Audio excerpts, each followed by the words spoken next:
Pretty comfortable and sitting and set up. I mean, that's fair. Do you think anyone would notice if I had it on?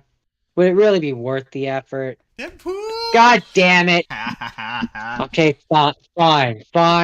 I'll do it. But you cannot take your clothes off on stream though. That's the thing. Sorry. Oh, man, I'm gonna go do it. I'm gonna go do it right now, so I won't hear anything you're saying. Okay, that's fair. Nobody. So you won't hear me say that nobody wants to see your hairy man nipples. They might.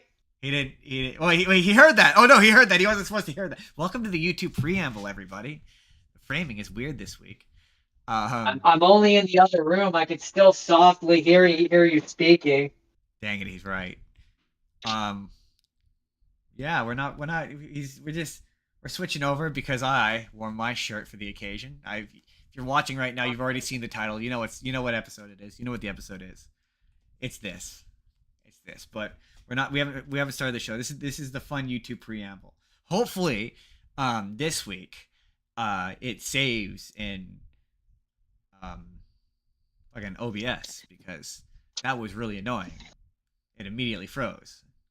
And I lost all the footage that I had recorded. I had to wait multiple days to grab it. I can hear you again. Excellent.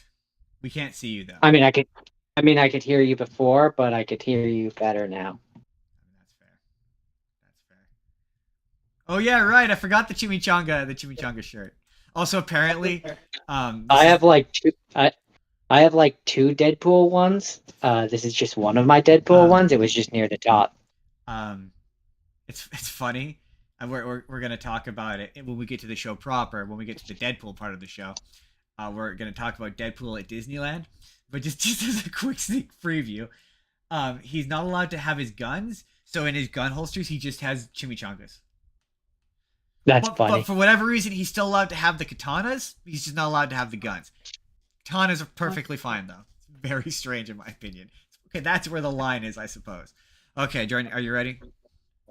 Disneyland, but just as a quick sneak preview. I need to make sure that he's not allowed to have his guns, so in his gun holsters, he just has chimichangas. That's funny. For whatever reason, he's still allowed to. Good, you can hear me. Okay, the I'm YouTube good. preamble has been extra long this episode. Although it's really funny because when the audio version goes up, because the audio version is edited, depending on how long, you could tell how long the preamble is by how much shorter the audio version is. So it's like that's funny. There's a few episodes where it's like a full bore, like 3 minutes shorter. Anyway, shall we start the show, Jordan? Are you ready to start the show? We shall indeed. That's why, just real quick before we start the show, that's why the stream is not the show. The stream is us recording the show. Like, that's the distinction. That's the difference. We need to get on Audible. I saw that Jake was on Audible. Yeah, and I want to be on Audible. Jake. Sorry. Again, we're gonna get to the show in a second, but just real quick for inside baseball stuff. Jake is gonna show me how to throw to clips in OBS. Apparently, you can do it, and then you can have it where you throw to clips, and it plays, and then they can't hear you. We can just chat amongst ourselves, so we don't have to sit there and awkwardly watch the same clips every single week. Interesting. Good to know. He was supposed to teach me that. I saw he was on Audible, and I was like, I want to be on Audible. I would like to be on Audible. These are all questions that we can ask when he's back from his cruise. I don't know if he's currently on a boat, but he will be on a boat at some point. unless he's watching. So this is the Spur of the Moment podcast brought to you by in 3, 2, 1. This podcast is brought to you by the Arete Podcast Pantheon. Please head to aretemedia.org to see all sorts of podcasts from our great friends. And if you would like to start your own podcast, they can provide you with all the tools and resources to do so there. That's aretemedia.org. Please click the link in our description and head there now. On with the show, Jordan? On with the show, Justin. Yeah, let's do this thing. Welcome, ladies and gentlemen, and everyone in between and every other one, to the Spur of the Moment podcast. It is the season 2 finale. Crazy shit. So, coming up on the show, it's Comic-Con this week, so there is some trailers, including the Transformers 1 trailer, the Joker 2 trailer, There's a Doctor Who spinoff coming. Another The Boys spinoff. And they're talking new Batman spinoff. A Skibbity Toilet movie. Who knows what that even is? And Kevin Feige says never say never to a Marvel DC crossover. And then obviously, it's Deadpool. It's Deadpool all the way, baby. Will there be fourth wall breaks? Will there be cursing? Probably. There probably will be. And of course, since it is the season finale, I will. I don't know if it's gonna be a tradition, but I'm playing with the format this week. The format's changing. For the sake of. Oh, it's Deadpool, and also the X-Men might be there as well. They might some to all of the X-Men. Certainly, one other X-Men will be there as well. But anyway, let's jump into the news, Jordan. Let's start off with. Oh, right. It's news time. Sorry,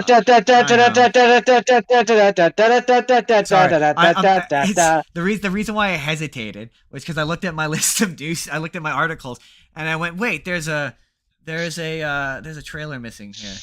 And I couldn't remember what it was. Just in, podcast leader forgets thing. That's the news. Anyway, let's start off with the Creature Commandos trailer. I sent that to you. Because I was like, there's no way I can describe this to Jordan without him being like, what? I'm gonna be straight up. It actually looks good. Like, I was surprised by how much I liked it. I mean, it looks fine. My main thing is it's just the Suicide Squad.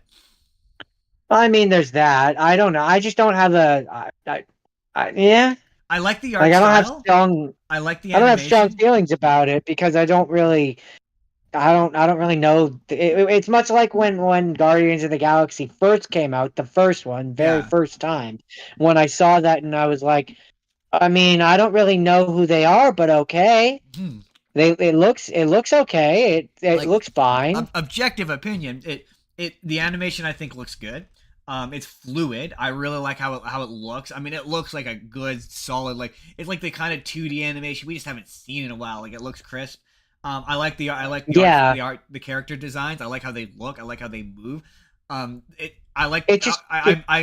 jive with James Gunn's sense of humor sometimes. Like, sometimes it could be a bit, and it's working for me here. I like it where he's like, "Yeah, are you smiling? Yes. Is it sarcastically?"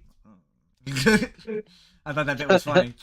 I guess my thing is it just kind of feels like the Suicide Squad. That's my main criticism of it. Is she's like, yeah, like, weren't you not allowed to use the Suicide Squad anymore? Yeah, but we have a whole other team now, and it's like, it's just I'm not allowed to, but they're not human, and thus I guess. Just don't like Amanda Waller.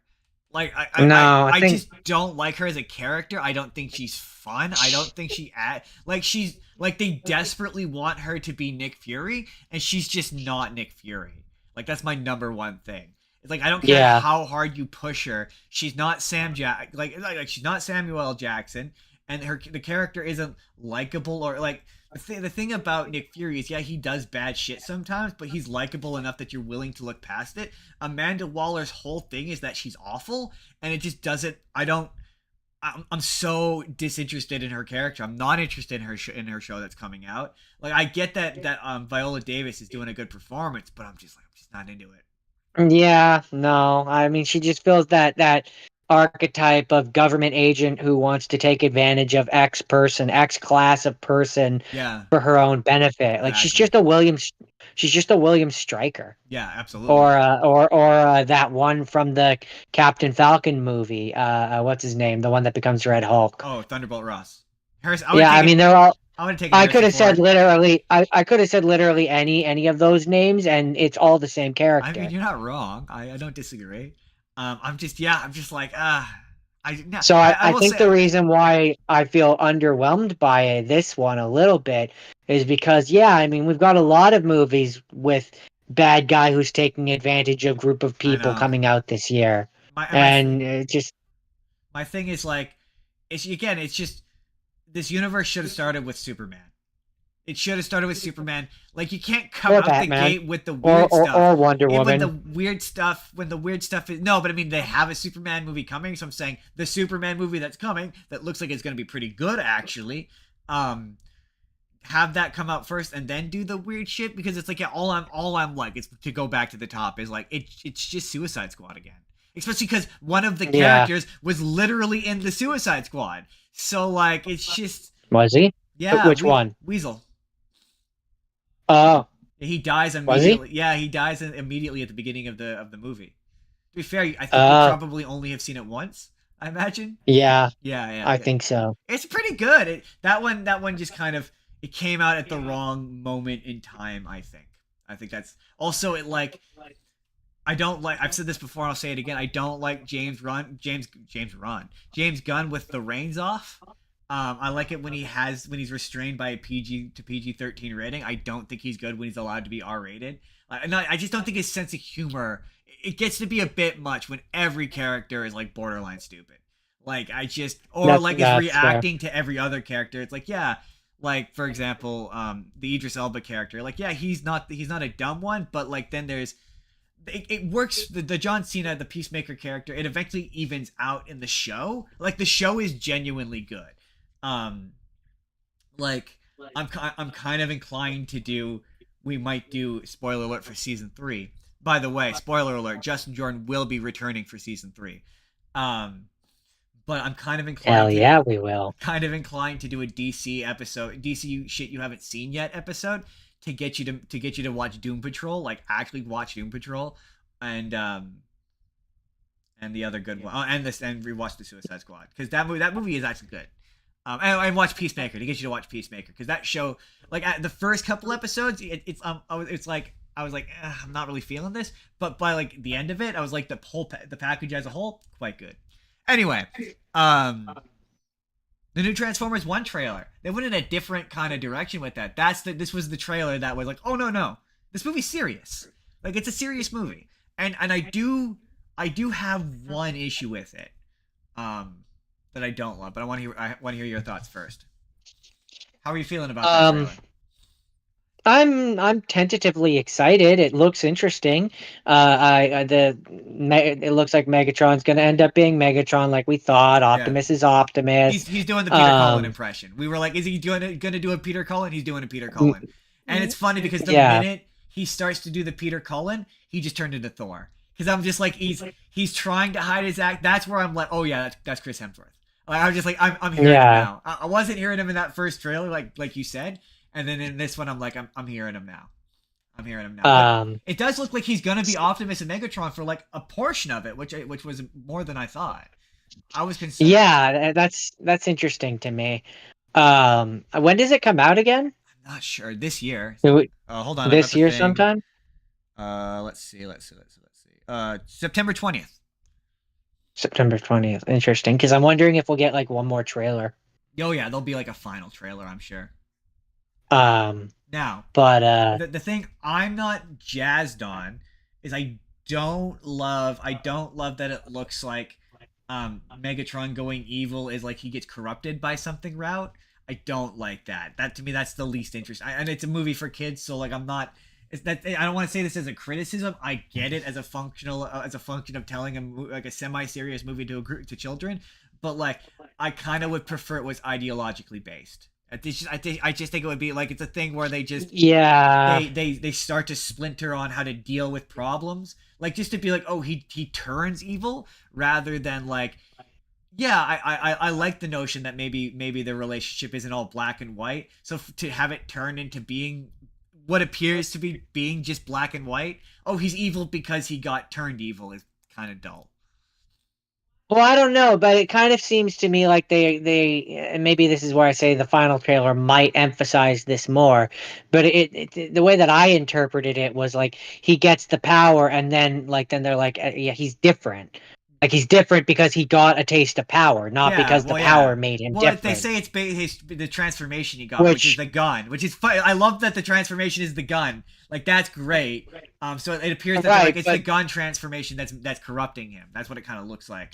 Sure, but I interpreted it more as like a mental thing. It's changed him. Like, he has had a taste of power. It changed him. You're right. Maybe it is a more metaphorical thing. But even then, I don't know. I like the idea that they're an oppressed people, and like Megatron's ideal, because that is a storyline that's what they do in the comics, the IDW comics, which I hear are phenomenal. But like, who has the time, you know? But that's where it's like, yeah, they're both gladiators and like an enslavement kind of thing. And Megatron's idea for solving it is to be extreme. Yeah. I think that's more interesting. And I thought maybe that was the direction they were going to go in. So that's where I'm like, oh, if it's just a matter of he gets corrupted by Dark Energon, I'm like, oh, that's boring. No, I don't. That's my thing. Is I don't think that's what they're saying. I think they're saying he has like the power to fight back now, and it's changing him. I don't think they're talking like a Dark Energon is changing him. I think they're saying like he's got a taste for power and it's changing him. I think they are going to go more what you're saying. I'm hoping you're right, but that's not. I got the vibe that man, it's way more literal. No, he's literally, because like his eyes. If you watch the previous trailer, his eyes go from like not glowing red to glowing red. So it looks like they're going to use that to explain why he has glowing red. Like, I'm hoping you're right, and I will eat my crow when we eventually do those movies, and when we eventually watch that movie and we come back here and we review it, because we do that now. But I'm hoping I'm wrong. That's all I will say. And then finally we went for trailers. In the round of trailers, Joker 2. Did you watch the Joker 2 trailer? I did not send you that one, I don't think.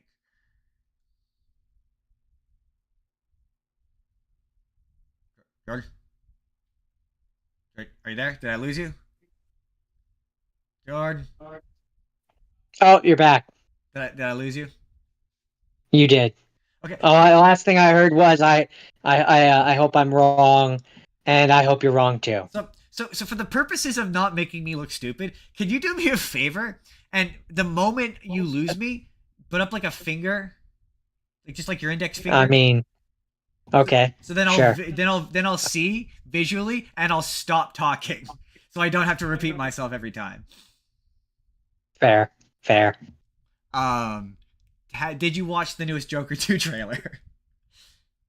No. Oh yeah, and I hope I'm wrong about Transformers. No, dang it. Did you watch the first trailer? I can't remember. Have we talked about any of the trailers yet? And I think we watched the first one, and my general thought/opinion was there shouldn't be one. I can't imagine you get it. This one really just makes it look like more. It soft reveals more that it's actually a musical. Like, you actually get to hear a bit of Joaquin Phoenix singing.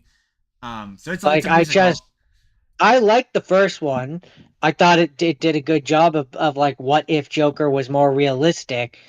That's it. We don't really need any more. How here I guess I regret not sending you the trailer. Not mostly just because I don't think there's really much to say that would change what you would have to say about it.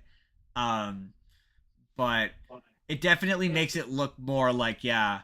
And how married are you? Because I know with Origins you could be kind of married to them sometimes. How married are you to Harley Quinn's origin? Isn't her origin that she gets tossed into a vat? No. But I mean, like the she's a doctor and her psychiatrist, and like he. Oh, I mean, fairly, because I don't see a better way to. I don't see a better way to do it where she remains the character that she actually is. I mean, well, what they're. I guess I could see her like. Yeah, but then it kind of, okay, here's what I'll say. I could see doing another origin for her, but it takes away the intelligence that she's supposed to have. Right, but the fact that and it lessens the fact that, because the idea is supposed to be that she's a really smart, independent woman who the Joker literally breaks down and makes her lesser than what she actually is. But my response to that would be that nothing ever portrays her like that. She always comes across as dumb, and it never works. Like that's my main issue with her in most adaptations. That was the biggest issue I had with her in the Harley Quinn movies, where it was like, yeah, it's so inconsistent. You're right, she's supposed to be smart, but she never acts like it, or she acts like it randomly, and it's inconsistent. But so to get back to my original question, so it appears, or I should say, I will tell you what it appears, what her origin is, and you tell me if you're cool with it. I mean, now, is she essentially going to be a showgirl in this version? No, because that's from what it looks like in the trailer. So the idea with this is, he's a sort of this trailer. I guess it's valuable in the sense that it kind of gives you more of the story, but it appears like he's kind of become a political hero. So he has since been arrested and put in this and I don't know if it's Arkham or prison, but I'm pretty sure it's Arkham for his sort of role in what happened at the end of the last movie. But everyone sees him as this sort of figure, and the movie, the trailer it's unclear as to whether or not he gets out and he gets to be among the people. It kind of gives the impression that like most of it is at the asylum and it's all fantasy sequences, but it's hard to tell. But it appears that she, instead of being his doctor, is a fellow patient. At least that's what it appears. She's a fellow patient at Arkham, and she kind of idolizes him as someone who is like unafraid to be extra, basically. And that's kind of where they bond. But the trailer gives the impression that she's a part of his psychosis. Like that's the twist. Like she's not real.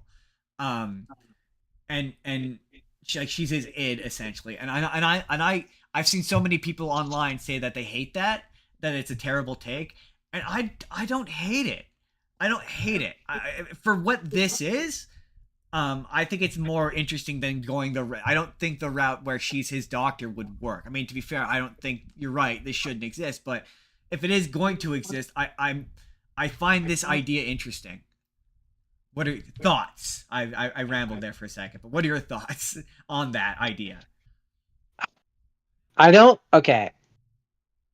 The idea that the version that we see in the movie is not real and is a fantasy, I can get behind. That yes, absolutely fits into this version of events, because there's a lot of scenes in the first one which are like, yeah, they're not real. They're from his twisted point of view. So having it be where the Harley Quinn that we see in this movie is his imagination of someone isn't what bothers me. Her being 100% fictional is what would bother me in that instance. Having it be where it's like she's his fantasy of like one of his orderlies or one of the doctors there or something like that wouldn't like that would absolutely work. Or even another patient, even if she's just like a patient that he sees, and then ever like the version that we see of her throughout it is his imagination, his romanticization of like if he ever actually got to spend time with her. No, that absolutely works. That is completely fair. That is completely fair. Her being 100% fictional, I would get to the end of that movie and just be like, no, that would upset me. What if 2 points? One, that's fair because his psychosis in the first movie was that he was fantasizing a relationship with this woman that didn't exist, but she was still very much a real person. So like that's totally fair. But would it depend on the execution? Would there be an execution that you saw? Okay, when did you lose me? Hello. Give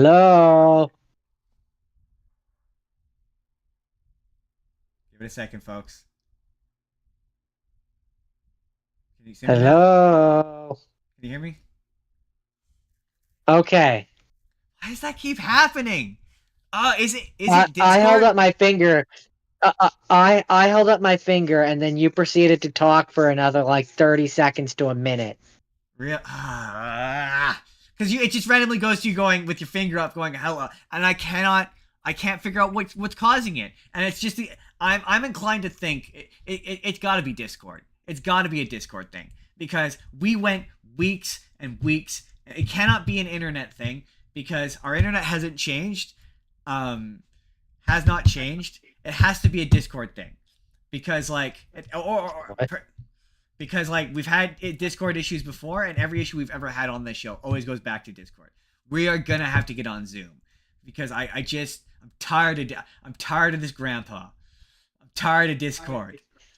Well, that's too damn bad. And we do this. You keep digging, and we are committed to this. That we might just have to find a way to commit to professional Zoom. I don't know. I mean, sick to death of fighting with Discord.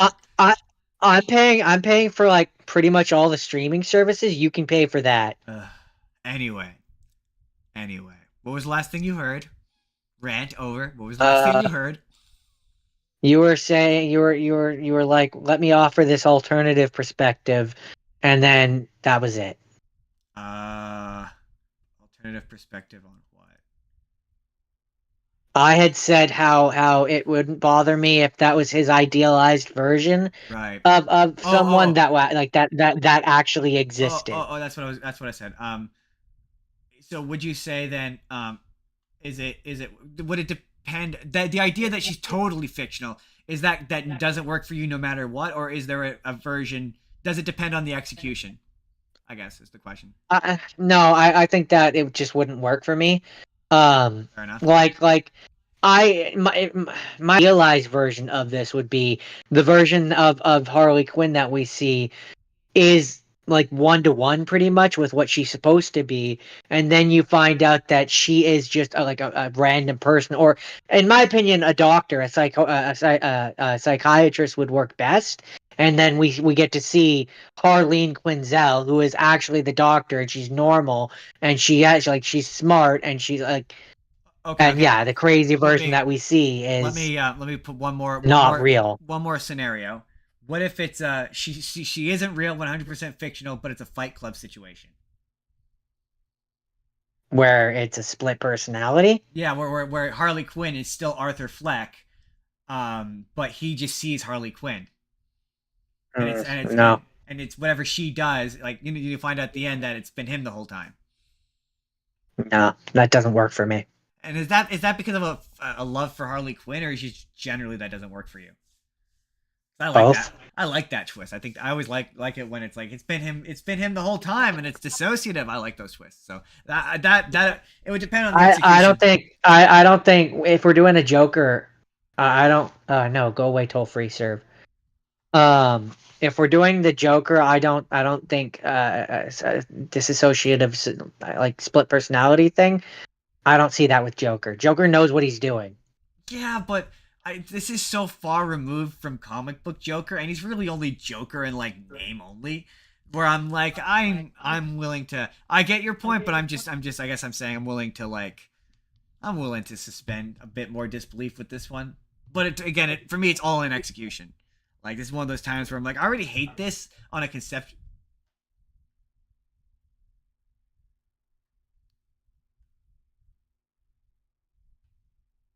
Talk again. My back.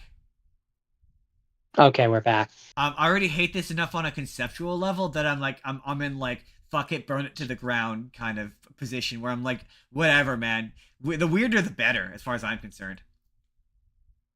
No, but for I me the already thing don't is respect this, so they her might as well do whatever her with it. her being a completely fictional person just doesn't. To me, that's the lazy thing.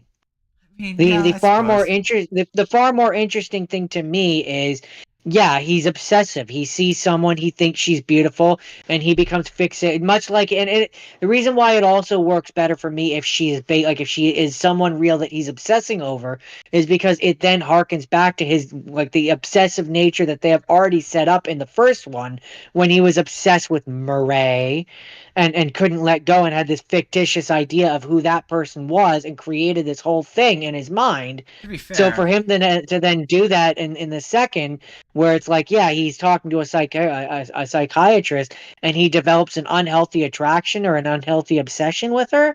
To me, that fits the character that they have already set up. I like To it where have to she's. have I like it where to have it she's. to have it be a completely fictional character, he's not that kind of crazy, or at least they haven't set him up to be that kind of crazy. Yeah, He doesn't just imagine a not real person. Yeah, true. But I just like the term where it's like she's just another inmate at the asylum who's checked herself in, and like she's a bad influence. On him. I like that. I like that reverse. I like that subversion. The idea that I she's mean, the bad influence yeah, this time. I think that's like fun. Enough on its to own. That's me enough of a that's subversion that I'm fine with that. to me that's far more fun and far more interesting than just the, oh, it was a dream the whole time, she wasn't real. Yeah, fair enough. Next up, Jordan, we have spin-offs galore that have been announced. We have a bunch of Comic-Con news. We're not going to get all of it. That's going to happen in season 3 because It's Saturday, and I suspect that Hall H for Marvel I think it happens today. So we're just not going to get all of the Comic-Con news in this episode. But they officially announced the Doctor Who spinoff, and in the grand old tradition of most of the Doctor Who spinoffs suck, this doesn't sound very interesting. It's called. They dropped the ball pretty hard with Doctor Who itself. They really feel like they can take the risk on a spin-off show. Oh, I mean, they didn't. What one? Yes. A bad finale does not doom a franchise. The rest of the season was good. It had good things in it. No, there's only really 2 bad episodes in that season, and that's the finale and 72 yards. Those are legitimately bad. The rest of them, and to be fair, 72 yards. That thought. Just wait. You keep talking, but I can't hear you. It's clearly not you. Hold on. Am I back? Wait. Hold on. God, Hold on. It seems to get longer every single time. Okay, your voice is back, but your picture isn't. That's fine. The audience don't see that. See, the thing that's annoying is like is from the audience's perspective, it just looks like you're a dick because just out of nowhere you stop listening, but you're still smiling and nodding. So like it just looks like I've tuned you out. And yeah, completely. You've nodding. Completely tuned me out. Okay. Yeah. To be fair, the spinoff has nothing to do with the quality of the last season. I generally don't think Doctor Who has produced a single good spinoff. Like none of them have been good. Like they've all been like Sarah Jane Chronicles was all right, I guess, but like Torchwood is awful. I hate Torchwood. And that the last time they attempted a spinoff, it was a show called Class, and I had no idea it was a Doctor Who spinoff until I saw clips from the finale where the 12th Doctor randomly shows up. Other than that, you would have no idea. This at least it appears has like it's called The War Between the Land and Sea, and the main leads are Kate Lethbridge Stewart and one of the other characters from basically do you know how the whole last season it felt like they were really gunning for like a unit spinoff. Like they had that big expensive unit set and it's like, oh, clearly they kept introducing unit characters that it was like, oh yeah, clearly these are gonna be recurring characters somewhere. This is the spinoff where they're going. Yeah, I don't really know what the show is about. It's about the it's somehow it's about like a small town somewhere, and it's about the what are they called? Why are they not in the name of this article? The Sea Devils. They're the Sea Devils. It's about the Sea Devils, which are basically they're the sea equivalent to the Slithurians, the lizard people. The Slitheen? Not the Slitheen. The one that is part of the Paternoster gang. Oh yeah. I don't remember what they're called. They're like a sea equivalent. They're like the sea cousins to them, basically. Interesting. And it's about them again, somehow. like I said, last season dropped the ball, so I don't have a lot of faith in this. Again, I do not agree with that. I do not agree with that. There's lots of shows that, like for example, The Flash. The first season Flash finale is a bad finale. Let's be fair. When your season is only 8 episodes and 2 out of the 8 episodes is bad, that's a fair percentage of the episodes. That's fair. You notice when things don't work much more when you have less. Yeah, I know what you mean. Like I like a lot of the characters I like a lot of the characters in the season. I like the Doctor. I like New Rose. Ruby. But yes, that's what I said. New Rose. Ruby Sunday. But like you. They make the big send off like she's been there for 20 episodes and she's been there for like 6. Yeah, I know. Actually 8, but I get your point. Technically 9 if you count the Christmas special, but again, I get your point. Yeah, I mean, like she's not there enough for it to be really sad, and it's just I don't know. My main thing is I go back to the point at the top, which is none of the Doctor Who specials are any good. Like none of them are. Like I don't know, maybe that's a Doctor Who hot take, but I'm sure there's some Torchwood fans that are gonna come for me. But Torchwood is a bad show. The first episode, I mean, I don't think you've never watched Torchwood, right? I've never watched any of them. Have I ever described to you how terrible Torchwood is? I mean, I remember you saying that it Doctor Who is a family show and it is not, and it has total whiplash. Yeah, the first monster they fight in the first like either the first or second episode is like a sex monster that feeds on orgasms. And it's like an R-rated show, and it's like this is not Doctor Who's a family show. But then Sarah Jane Chronicles pushes it in the opposite direction, where that's a show for like 8-year-olds. Like it's not as Yeah. it's not as complex or as interesting as Doctor Who, and it's like yeah, Doctor Who is kind of like Batman in the sense that it's not interesting when he's not around. I don't care what anyone says. Like when the Doctor's not around, those shows are not interesting.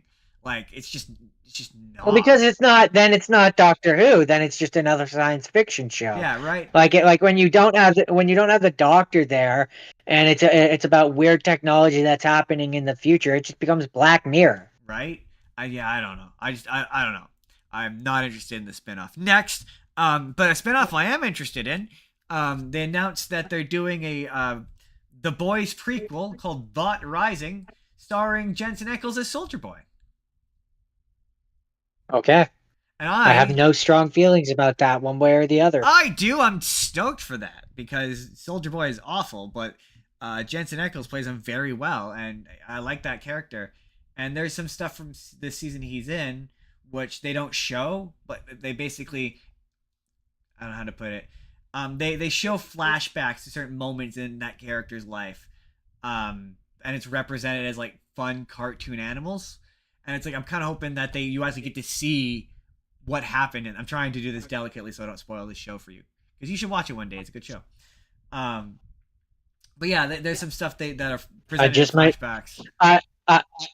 I just might do that if you present me an opportunity to do it on this show. Otherwise, it probably will never otherwise happen.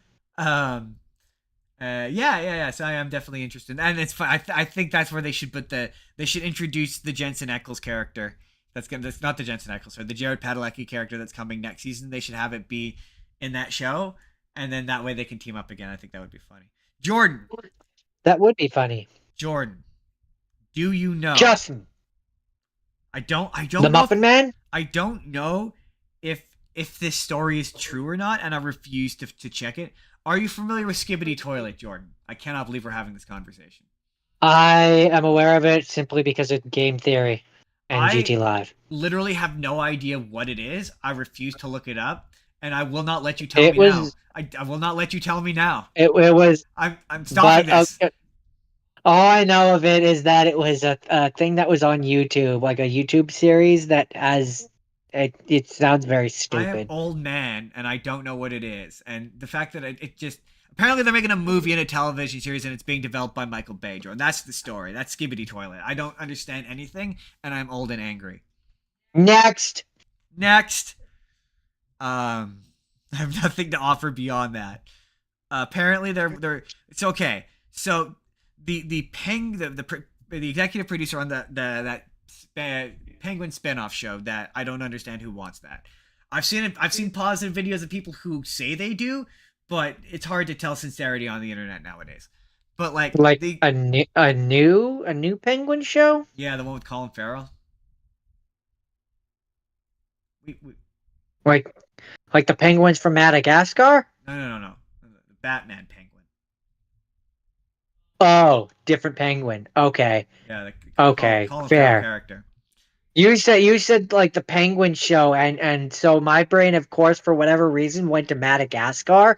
I don't know. Even though this is Comic Con news that you're talking about, and thus it must be related to comic book characters. Don't know why. Apparently, not the first thing my brain of when it thinks of penguins anymore. That's sad. So, apparently, the executive producer of that live action Batman Penguin show has said that they're working on another Batman spinoff. Another spinoff of the Batman movie, which like why first of all, and second of all, didn't you just like say that you canceled one of them? So why? That's very strange because so far as I know, that Arkham, we talked about it in a previous week, but that Arkham spin-off show that was going to be set in that universe. In that universe. So if you cancel that, why are you then making a new one? I don't understand. I don't get it. And then there's still the news as to whether or not they're even making the Batman 2 anymore. There's like every other week you hear, oh, it's being canceled. Let me see here. Okay. So Jordan, do you think will there be a She-Hulk season 2? No. You don't think so? Now here's the thing, Jordan. I have a story here. We got an update from one of the producers. I have not read this story yet. I do not know. I do not know what they're about to say. I don't know if they're going to say yay or nay. I honestly don't think so either. There's a lot of... I don't think so because I had heard rumors that the actress who was She-Hulk was trouble. Really? Oh, interesting. I mean... Like, apparently at one point they wanted her... Apparently at one point, like, they wanted her to be in Deadpool 3, and Ryan Reynolds actively fought against it and was like, no. Really? Interesting. I mean, I don't know. That was what I had read, but who knows with these baseless rumors what's true and what's not. Yeah, fair. I mean, there's certain of these characters where I'm like, they don't need a season 2. Like they will be perfectly and we're gonna get to that later. But they will be perfectly suitable being supporting characters in other people's stuff.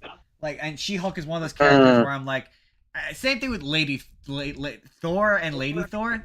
I'm like, they're talking about doing Thor 5, and I'm like, no, don't do Thor 5. Just like I said the same thing about Captain America 4. Don't you mean Thor's? Aren't we up to 6? No, we just had Thor 4. Wasn't Love and Thunder 5? No, Love and Thunder was 4. You get confused because there was 2 Avengers movies in there that he was in the middle, but no, it's very much Thor 4. That's why they stopped numbering them, because they became confusing. You notice that? That's an interesting fact, by the way. You notice how Marvel movies no longer get numbered? Like, you notice it's not. I mean, after you've had 50,000 of them, it's kind of hard to number them. Because it's not Spider-Man 3 because Spider-Man's been in 2 other movies since 3, so it can't be 3. That's confusing. That's why they dropped numbering conventions for those movies. But no, there's certain characters where I'm like, they are more ideally suited as like she's one of them. Like, bring her back, and Thor and Lady Thor the same way. Don't do a Thor 5. Just have them come back and be supporting characters in the next Avengers movie. Chris Hemsworth can do it for $1 million, refill his coffers, whatever. And then don't do these individual movies, because these actors who have been in it for the longest, like your Hemsworth, their hearts just aren't in it anymore, and like, I don't blame them. Yeah. But anyway, let's find out, Jordan. Kind of like how Hugh Jackman's been in like 11 movies as Wolverine. Yeah, someone pointed out to me. We'll get there. There's someone that I saw that was pointed out to me on the internet. He's been doing it. He's been doing it for like 20 years. 24 years, he said. The last one came out in 24 years ago. Which, yeah, it's 2000. That makes sense. Yeah, that's insane. Okay, so She-Hulk Attorney at Law Season 2 gets an update from producer Wendy Jacobson, who opened up about how the Disney Plus series could continue. Jacobson says of course, typical Marvel answer, doesn't know whether or not She-Hulk will return for more episodes. She just mentioned what she'd like to put. So that's a probably not.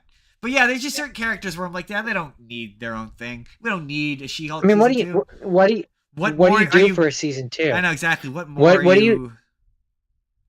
What are you going to do for a season 2? And more importantly, do you really want to put up with the angry, pissy internet boys, little boys again? Right? Who are incapable of criticizing a thing for what makes it bad? And I mean, it's bad because girl. Oh, there's so many. Anyway, I have to be honest. I didn't like it either. So yeah, well, I mean, I liked parts of it. Like, yeah, it's like anything. There are things in it I liked and enjoyed and I thought were funny, and there were things I could be critical about. I don't remember them at this moment, but at the time, there were things I was critical of. I just remember, like, it wasn't really a show for me. No. is kind of my biggest thing. Oh yeah, I was gonna save that. I've got a couple more news pieces, but we're gonna put them into Deadpool. You know Is the what? Deadpool Captain Deadpool? No, just Deadpool. No, just Deadpool. Marvel Just and Deadpool. DC. Kevin Feige asked about it. Would you ever do a crossover? Jordan, what do you think he said? Well, I mean, you said earlier that he said that it's not off the table, so I'm gonna go with that. He said that it's not off the table. When did I say he said it was not off the table? Did I say that today? Oh my god, man, my You short-term said memory is that fucked. I believe you said that at the top when you were talking about the news. Oh, right. Damn it, I gave away the game. You're right, I did. Yes, yeah, he says it's not off the table. And like I saw someone Now see, as fun as a Marvel Deadpool movie would Marvel be, DC, you mean? and I absolutely, yeah. What did I say? Marvel Deadpool? We know what that's Well, I've like. got Deadpool on the brain. Yes, you do. Um, as much as a Marvel DC movie would be fun, I would be far more interested in a Marvel DC fighting game. Yeah, absolutely. Yeah, I want NetherRealm to make it because they make the best fighting games. Yeah, just put it in the Injustice in the Injustice like game system. You Yeah, already have half the roster figured I'm out. pretty sure You they're just gonna have to make work it. on the Marvel side. Are they've been trying to because I seem to recall, and oh man, I don't like to say things that are rumored, but I seem to recall hearing somewhere at some point that they had they had purchased the naming rights to something Marvel related. Um, And then yeah, the story is literally you just have it where the two universes are colliding and they have to figure out what's happening and they start off as enemies and then some of them end up working together and then some don't and yeah, well, just do your I mean, typical. people would say that the multiverse thing is dead, but like I maintain that yeah, Injustice 3 they should lean into the guest characters, because that's what people like the most about that game. Same thing with Mortal Kombat, or do another another DC Mortal Kombat crossover, like do it maybe a remake of that game, but instead it's Injustice and Mortal Kombat 10 or whatever, or Mortal Kombat 1. So that way you can have the Mortal Kombat 1 characters, and then yeah, make it be where it's like because the stuff where it's like the arcade endings where it's the TMNT and you find out they got pulled from their universe and they've been teaming up with Batman. That's fun, and I think that an entire game of that would be fun. And then yeah, then you could have it be about Marvel versus DC. And if you want to be synergistic, DC's trying to make this thing happen with Kill the Justice League, where all of the guest characters. You obviously don't care if I give away the plot, the big Oh, plot twist of that. I could give two shits. Okay. For those of you who do care, I guess spoiler alert. But the big gimme of that game is that uh you find out midway through that there's a bunch of different Brainiacs and they're all working together throughout the multiverse. And so that's obviously the in-game explanation for why you can continuously do the same missions and kill the Justice League over and over again. But they've introduced guest characters where it's like so the first one is it's the Joker, but he's from Earth 2. The newest one they just announced is Victoria Freeze instead of Victor Freeze. And so yeah, if they wanted to do it, they have Brainiac. Brainiac was the big bad in the last Injustice. So if you want to connect it to the Injustice 2, you just have it where it's like, yeah, now Brainiac has teamed up with the other Brainiacs from the multiverse, and then you introduce that concept into that game, and then yeah, then that way it could be about guest characters versus guest characters. Like to me, do that instead of just keeping it in DC, because again, clearly that's what people want. I don't know. All I know is I want Marvel versus DC. Well, I definitely I think they're at least working on a Marvel variant of Injustice. Again, from what I've heard. I'll believe it when I see it, but what I do know is I want Marvel versus DC. Fair. I will see that until I die.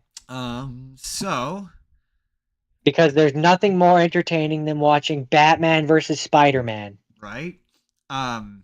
So. But no, yeah. If the MCU has to die, if like the secret, like this would be the most badass thing, is if Secret Wars the way the MCU gets ended is it collides with the DC universe, and you have the Secret Wars is actually between Marvel and DC, and that's how you end the Marvel Cinematic Universe. That would be the most epic way, like the best way you could end that. I just want it to be just all Batman. Batman destroys the Marvel universe, and the only one left over is either Deadpool. No, Deadpool. I think it's got to be Deadpool. And Deadpool is just like, seriously, the guy in the bat suit killed it all? Are you kidding me? And it's just the two of them. That'd be very funny. I have that two would more. Be funny. I have two more stories, but they're Deadpool adjacent, so we'll save them. So that's it. That's the news. That's the news, everyone. That's the final news section of season 2.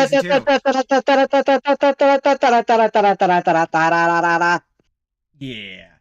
With that, this episode is sponsored once again by. I didn't queue up any ads for this, but it's as always. It's our final push. We're final pushing for one weekend at Horrorland. I mean, oh no. Okay, I thought I lost Jordan there for a second. But Jordan, we're doing one final push for one weekend at Horrorland. You still have a few days left to support the Kickstarter. Help get it off the ground. Sorry. Hold on. We're gonna reset the ad spot. Give it a second. Till I get Jordan back. I shall entertain the audience. Okay, you're back. Excellent. Let's redo the ad spot. So the sponsorship section of the podcast, everybody, we're gonna redo that. This episode is sponsored by 3, 2, 1. This episode is sponsored by. We're making one final push for one weekend at Horrorland. Everybody, you still got a few days left to get on that Kickstarter and help us get this thing off the ground. It's gonna be so much fun. I mean, it's like, again, it's not just about Goosebumps. I mean, it is gonna be about Goosebumps, right? It is, and you have all sorts of great people. You have Tim Jacobus, you have Craig White, you have Avery. I want to say Avery Jones. Avery Jones. There's the puppeteer of Slappy from the movies, whose name is escaping me at the moment. Slappy might be there. And to tie it back into today's episode, you got Wolverine. Cal Dodd will be there.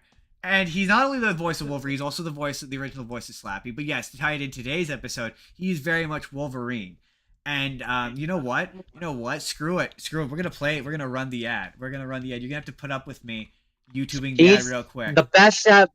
He's the best at what he does, and what he does is show up to this convention so that he can meet all of you who like Wolverine and who like Slappy. You know what? I just realized. And I'm trying to stall here for you, Justin, until you get this up. That was YouTube and the Spur of the Moment podcast has pledged to donate money to this, so we need you to help make sure that this happens. And come on, Justin, how are you not there yet? Shut up! I'm 100%. Oh, there it is. I'm not doing this for the bit. I promise you. I'm pushing this, just like I'm pushing all of the audience. Sorry, it's funny because to pledge money to this. They don't know that you can't see me pulling up the video. They can see what I'm doing. You can't. Okay, everybody. We're gonna let Cal Dodd, because I never get tired of this ad. We're gonna let him tell you about it, and then we're gonna come back. We'll talk about it for a bit more. Hi, folks. My name is Cal Dodd, and I voice Slappy from Goosebumps, the TV series, and Wolverine. I will be attending an event entitled One Weekend at Horrorland, but only if we're funded by July 30th. So please, get your tickets or pledge to the Kickstarter today, bub. Come on, we need your help to make this very special, spooky weekend happen. Tim Jacobus, the original illustrator for Goosebumps, the series, will be there as well. And Slappy loves Tim. You don't want to miss this, bub. If you do, I will hunt you down. And Slappy will make you his slave. Come on. Seriously, that never gets old. I never get tired of watching that ad. It's so cool. And that is something you could meet him. He could sign something for you. You could tell him how cool Wolverine is. I mean, I will. If we get to do this event, I'm definitely going to spend at least a few minutes telling him how cool Wolverine is. But that only happens if you support the Kickstarter, which is in the description. You click it. $20, guys. Even if you're not, you can't make it there. You can't fly out. You're not local to Illinois, where this will be. If you pay $20, You get the virtual access. You get all of the access to all of the panels. They're gonna have iPads where they're gonna walk you around. It's like you will be there. It's super cool. And if that's not enough of an incentive, if you're fans of us, apparently Jordan will get to experience signing an autograph for the first time. Would you deny Jordan the opportunity to sign his name onto a thing for a stranger? And would you deny yourself the opportunity to meet Tim Jacobus and Cal Dodd? Would you deny yourself that? Donate. I mean, my Donate, signature might be worth something someday. It will be worth something. Spurr, get used to hearing the name Spurr. That's all I'm saying. It might. It might. It might. We're gonna be a powerful force in Hollywood one day. But seriously, one weekend at Horrorland. One weekend at Horrorland. Guys, it's gonna be fun. It's gonna be cool. And we're running out of time. We're running out of time, and there's no other convention like this. It's by fans for fans. And to me, that's why you guys gotta support this. Because like, yeah, man, don't let corporations and like corporate interests control this kind of stuff. That's get really hippie. But like again, let the fans do this together. Super fun. It could be super fun. It's a dream that your heart can make. Whoa. You know what? That's weirdly thematically appropriate because we're gonna move on, Jordan. Now, just so everyone knows, again, season 2 finale. It's a Deadpool special. Jordan, show him your shirt again for the audience who can see. Deadpool. It's a Deadpool special, and Deadpool's the star. And I love playing with the format. So it's Deadpool ... way further down there, the X-Men. So let's start off with the Deadpool movies themselves. And let's just go through the Deadpool movies one at a time. The thing was, we had to watch all of the Deadpool movies in preparation for Deadpool. So let's just start with the very first Deadpool movie, Jordan. Hulk versus. That's the first one? That is the first Deadpool movie technically. If you consider it a movie. Huh. I mean, it's barely a movie, and it's not really about Deadpool, but okay. It's more about Wolverine. They're Department Wolverine X and the still, right? Hulk. Department X. Weapon X. He's Weapon X. Right, but they're part of cause that's the whole thing is that's the team he was on with Deadpool is Department H, to my knowledge. I think that's what they're called. I don't know if they specifically named it in this. It's not like crazy Ryan Reynolds Deadpool. It's like more akin to the original version of Deadpool.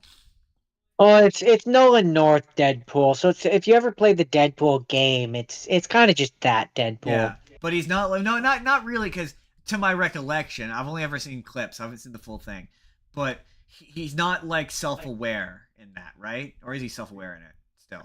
No, not really. He's kind of just annoying. Because like the whole thing with Deadpool from the start. But to be fair, it's not his movie. No, but the thing with Deadpool is the Department H version, like the version that teamed up with Wolverine, and like the one that they always make, the one that was with Cable, the one that Rob Liefeld drew, the one they always make fun of, who can't draw feet.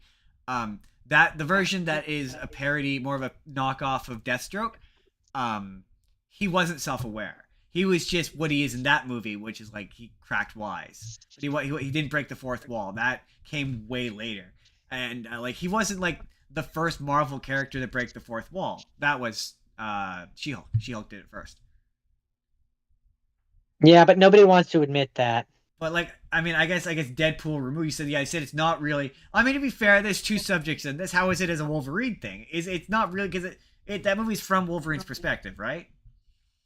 It's from Wolverine's perspective. He's asked to come to this Canadian town or whatever because the Hulk crossed over from America into Canada, and in this is in this version of it, it's the Wolverine's first time meeting the Hulk. Because he doesn't know what it is. It's an adaptation of that story. Because that's first introduction of Wolverine was actually in a Hulk comic. Huh, interesting. Yeah. Didn't know that. Yeah. And so I mean it's about him, and then they've got the team who wants to recapture him and then weaponize the Hulk. And I mean, it's 30 minutes. There's not a lot of meat to this Oh, so the to the 30 minutes was steak. entirely the Hulk versus the Wolverine one. Yeah, Oh, that was just the Hulk versus Wolverine thing. Oh, interesting. This is it. It's I mean, it's fun. It's fun. Yeah, I've never seen it. I didn't like the way You're that not missing. Wolverine's cowl looked in that one. You're not missing much, to be honest. Again, No. it's 30 minutes. It's It's more like a straight to soft DVD. pilot to a. Sorry. Oh, I said it was straight to DVD. Yeah. It has that vibe because it was. So yeah, that's Hulk versus Wolverine. Which, when you buy the DVD, it also comes with Hulk versus Thor, which is like where they remove the person that, like, the restraints.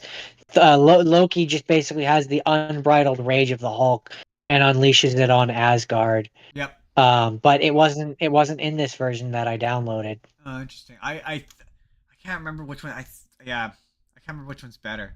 To be fair, I like the one with Deadpool more because I like Deadpool more. Any final thoughts on Deadpool versus Jordan before we move on to the next Deadpool project? Well, Deadpool, so we were gonna play the game of, do you need to have seen this to watch Deadpool 3? Oh no, and no, not even a little bit. No, I have to imagine most people who went to watch bit, Deadpool 3 hadn't heard of it. And also, it's not Deadpool 3; it's Deadpool and Wolverine. Correct title. We got to get the correct title. We got to be fair for that SEO. Jordan. I mean, oh god, I'm embarrassing myself. I mean, bad impression. But Deadpool's the star. I mean, he is, but it's called Deadpool and Wolverine. That's the title. That's the name. So okay, with that, Deadpool 3. Let's move into Deadpool 1, the first Deadpool movie. Whose balls did he have to fondle to get his own movie? I'll give you a hint. It rhymes with Wolverine. I like that one. That I definitely get, and this is gonna be a thing I'll say about the third one ultimately, where he's better when he's simpler. Like when they try to give him too much complexity, he doesn't work as well. I also, just as a Vancouverite, it's fun that most of that movie takes place in the Vancouver, or the Granville Street Aqueduct, not Granville Street, but the Aqueduct over by Science World. Yeah. That's yeah. That movie's basically like 3 action sequences cut up and split over the course of like one movie, and it's so cleverly done. It's admirable because it does a lot with a little. Yeah. And it definitely, it's the little engine that could, because they didn't want to make it. He had to fight to get that bitch made. And it absolutely, like, it only has 2 X-Men in it. Yeah. But damn if it doesn't get its if it doesn't give you emotional attachment to those 2. Yeah, those 2 X-Men. Yeah. Absolutely, yeah. And like, I mean, my favorite character, I mean, he just didn't get enough to do. Anyway, my favorite character in that franchise is Dopinder. I love Dopinder. He's got some of the funniest shit. Dopinder is great. Dopinder's so good. He's so funny.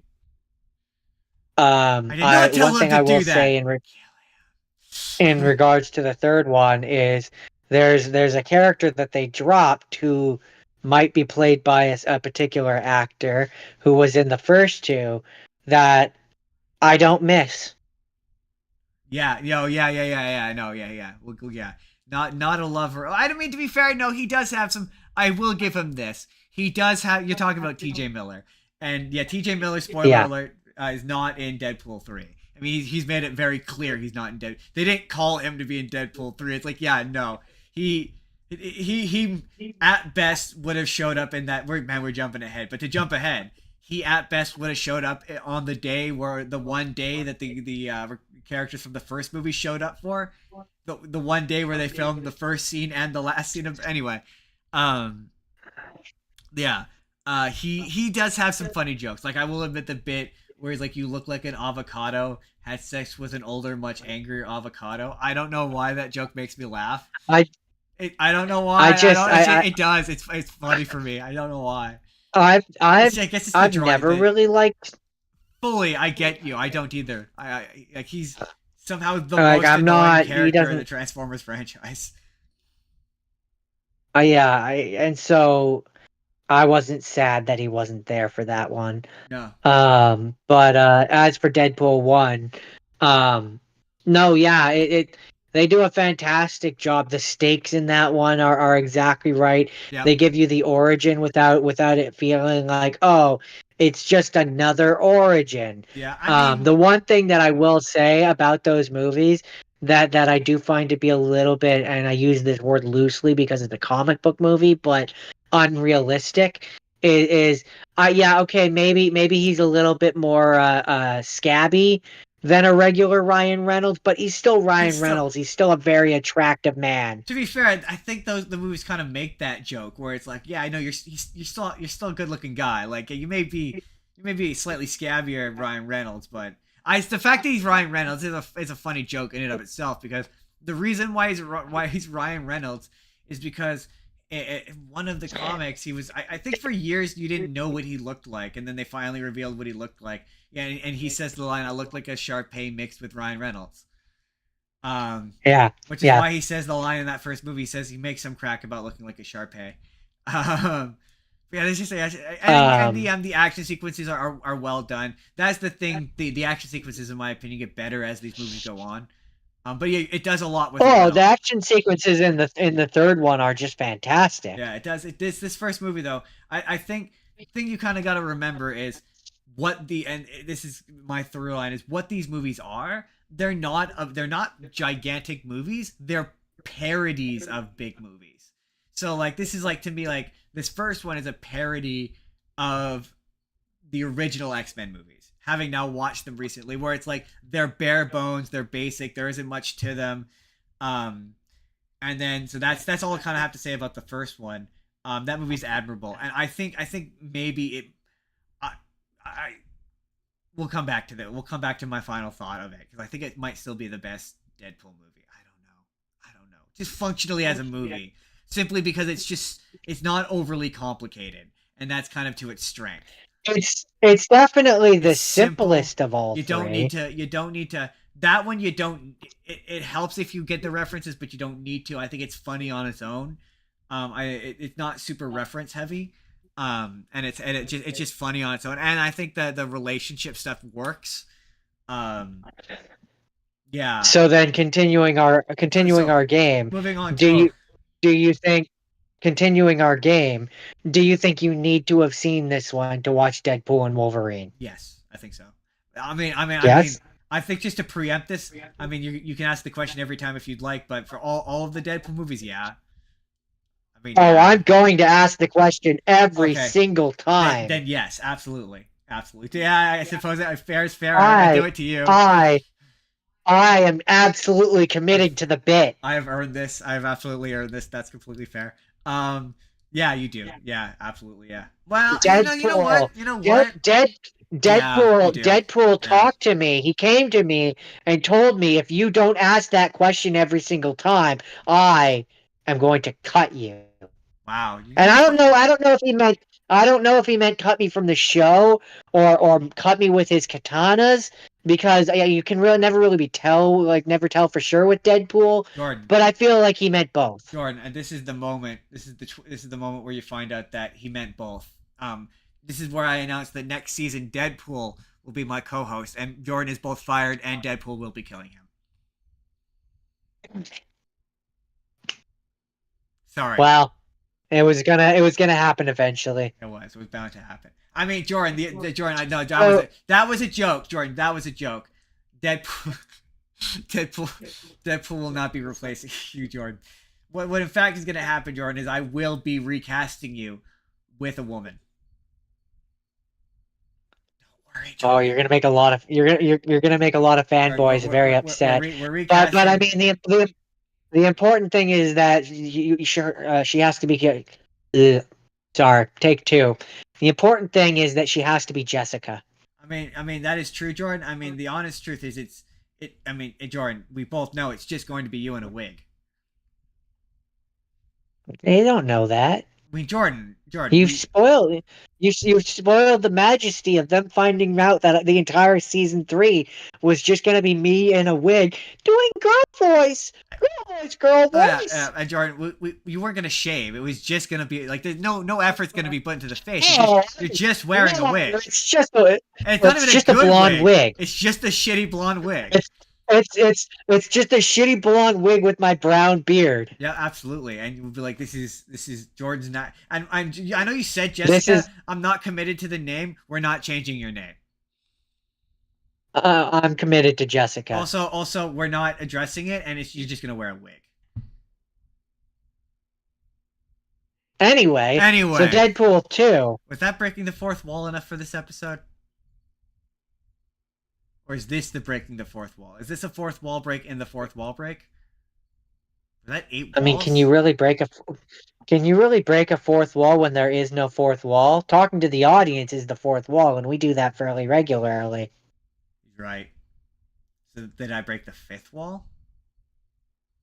Deadpool 2. Deadpool 2. Let's see if I had any more thoughts about Deadpool 1. No, not really. Deadpool 2 is fun. It's not. See, that's the Deadpool way. There can be no rails, only destruction. I just don't. I'm so okay.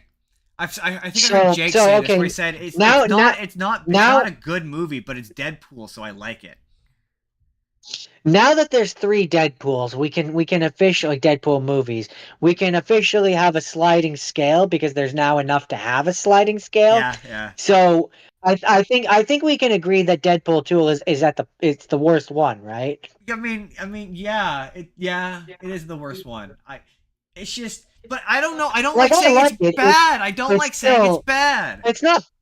It's not bad, but when there's 3 of a thing, one of them has to be the worst. It doesn't have to be bad. But, I mean, you'll notice. But it is of the 3, it is the worst one. I mean, look. Here's what I'll say. Ryan Reynolds definitely thinks it is because you'll note only 2 characters come back from it, and the kid definitely doesn't.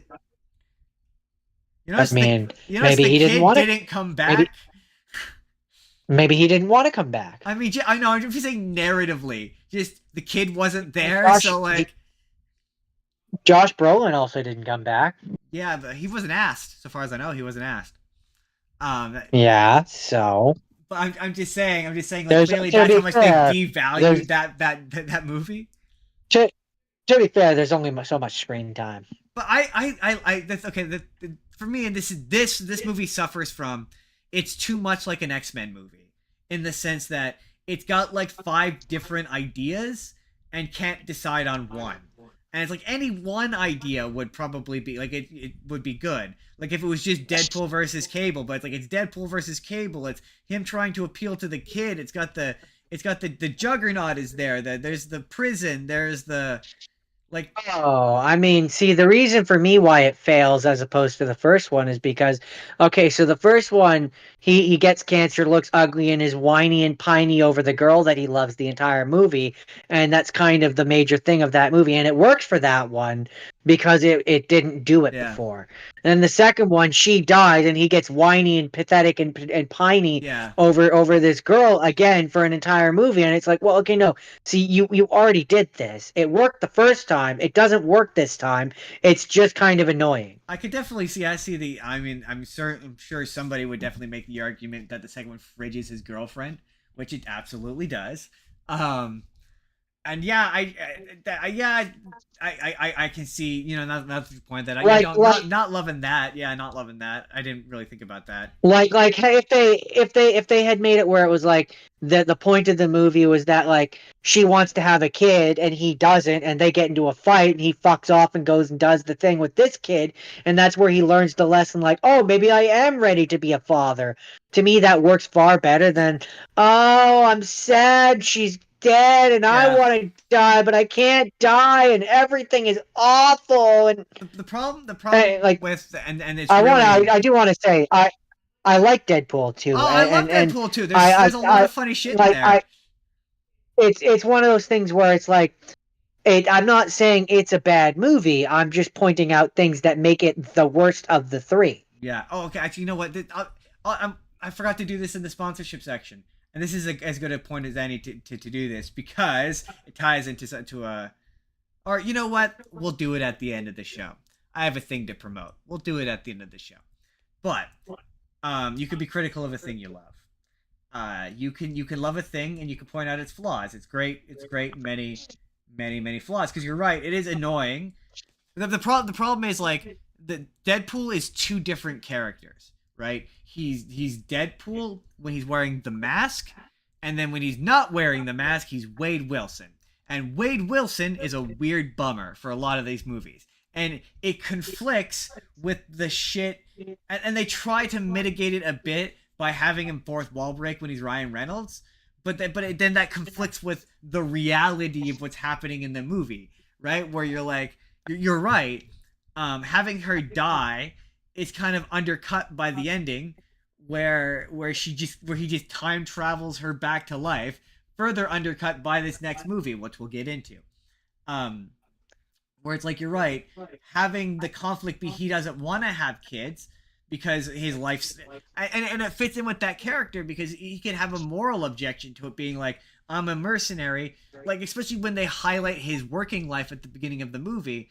A better conflict would have been have it where, like, yeah, she wants kids, he doesn't, and it's like, my life is too dangerous for kids. I'm just saying. And then but then it's like, I'm guessing and that then over the course of his job, like maybe she breaks up with him or whatever, so he then goes to the xmen and does his piney, oh, I still love her but she wants kids and I don't.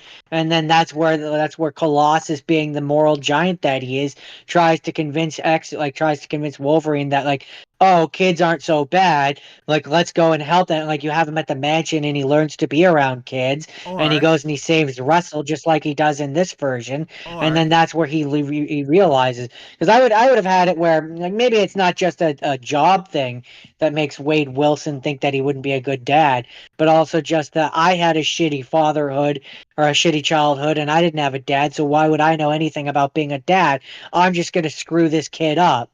And, like, that's the point. Or counter to that, because as you were saying that, I had a different idea. What if she's against him being a dad? She's like, you don't take anything seriously, like, you're a bad dad. And then because I'm like, my one thing with this, and I imagine this is probably why they made the change to her dying, is there's kind of a couple moments in this that don't happen. You don't have him self-pitying himself in jail. He's not being a self-pitying fuckhead who wants to die. So the whole bit of him rejecting Russell in the jail doesn't happen, which doesn't allow for Juggernaut to happen. So I'm like, well, how do you get him to the jail? But I'm like, okay, counter to the he doesn't think he would be a good dad. She doesn't think he's a good dad. And because I'm like, why would he save Russell then? Him saving Russell is him attempting to prove to her that I would be a good dad, because it's him trying to take a father figure, quote unquote, relationship with Russell to be like, look, I can be a dad. I saved this kid. And then you're right. Then the movie can still happen. The other thing that I would have changed, if you felt that Vanessa had to die, the other thing that I would have changed to make it more in line with the comics is I would have had it where she dies, like, right away, like she does in the actual movie.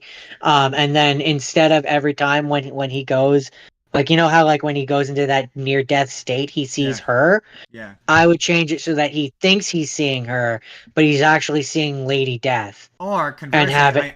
Sorry, go on. Sorry.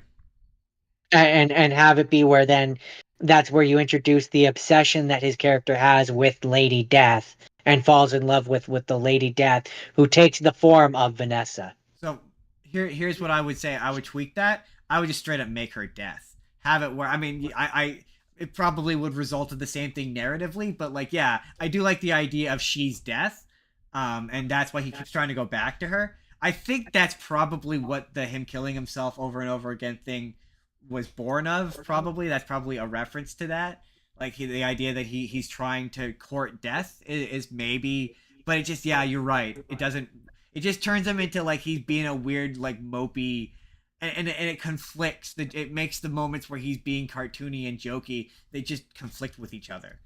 They're two separate characters. Like, I for me, it's like when I see a character who's fully masked, I picture the actor being that character under the mask, and it's like they feel like two separate characters, and it doesn't really work for me. So yeah, it makes this one the least good Deadpool movie Yeah, in my and there's opinion. good. And let's say like Brolin as Cable, having recently watched the anime. Oh shit, that's what I forgot. No, we're doing Deadpool first. Never mind, we haven't gotten to the X-Men shit. But Brolin as Cable, having recently watched the animated series. Spoiler alert. He's quite good. He's quite a good Cable. Oh yeah, I mean that's the thing is I for the criticism that I've given it, I don't want to say that the people and characters and stuff that are in that movie aren't good. Like it's a good movie. It's just there has to be there Also, being the nature of there being more than one, there has to be a least good one. yeah. And it used to just be that the first one was better than the second one, but now there's a third one, so there Yeah. has to be a least good I one. would also describe that second, yeah, again, that second one to me, why it's the weakest. Yes, the reasons, but I think I might have already said this, but it's just too ambitious. It's trying to do too much, and it's also the one that's the most like, this is just kind of a regular superhero movie. You know what I mean? Like the first one and the third one, I'm like, these are Deadpool movies. Whereas like, and to be fair, I'm not a massive Deadpool comic book fan. Maybe it's a really faithful adaptation or a really good representation of a Deadpool comic. But to me, it was trying too hard to be like a regular Marvel movie, and it Yeah, lost that irreverence that first one really seemed to have. Just trying to be like I with X, like they make a joke of it in the third one, but like of X with the X-Force stuff, and like how can we make this the most marketable? Like how can we spin this off? How can we, you know what I mean?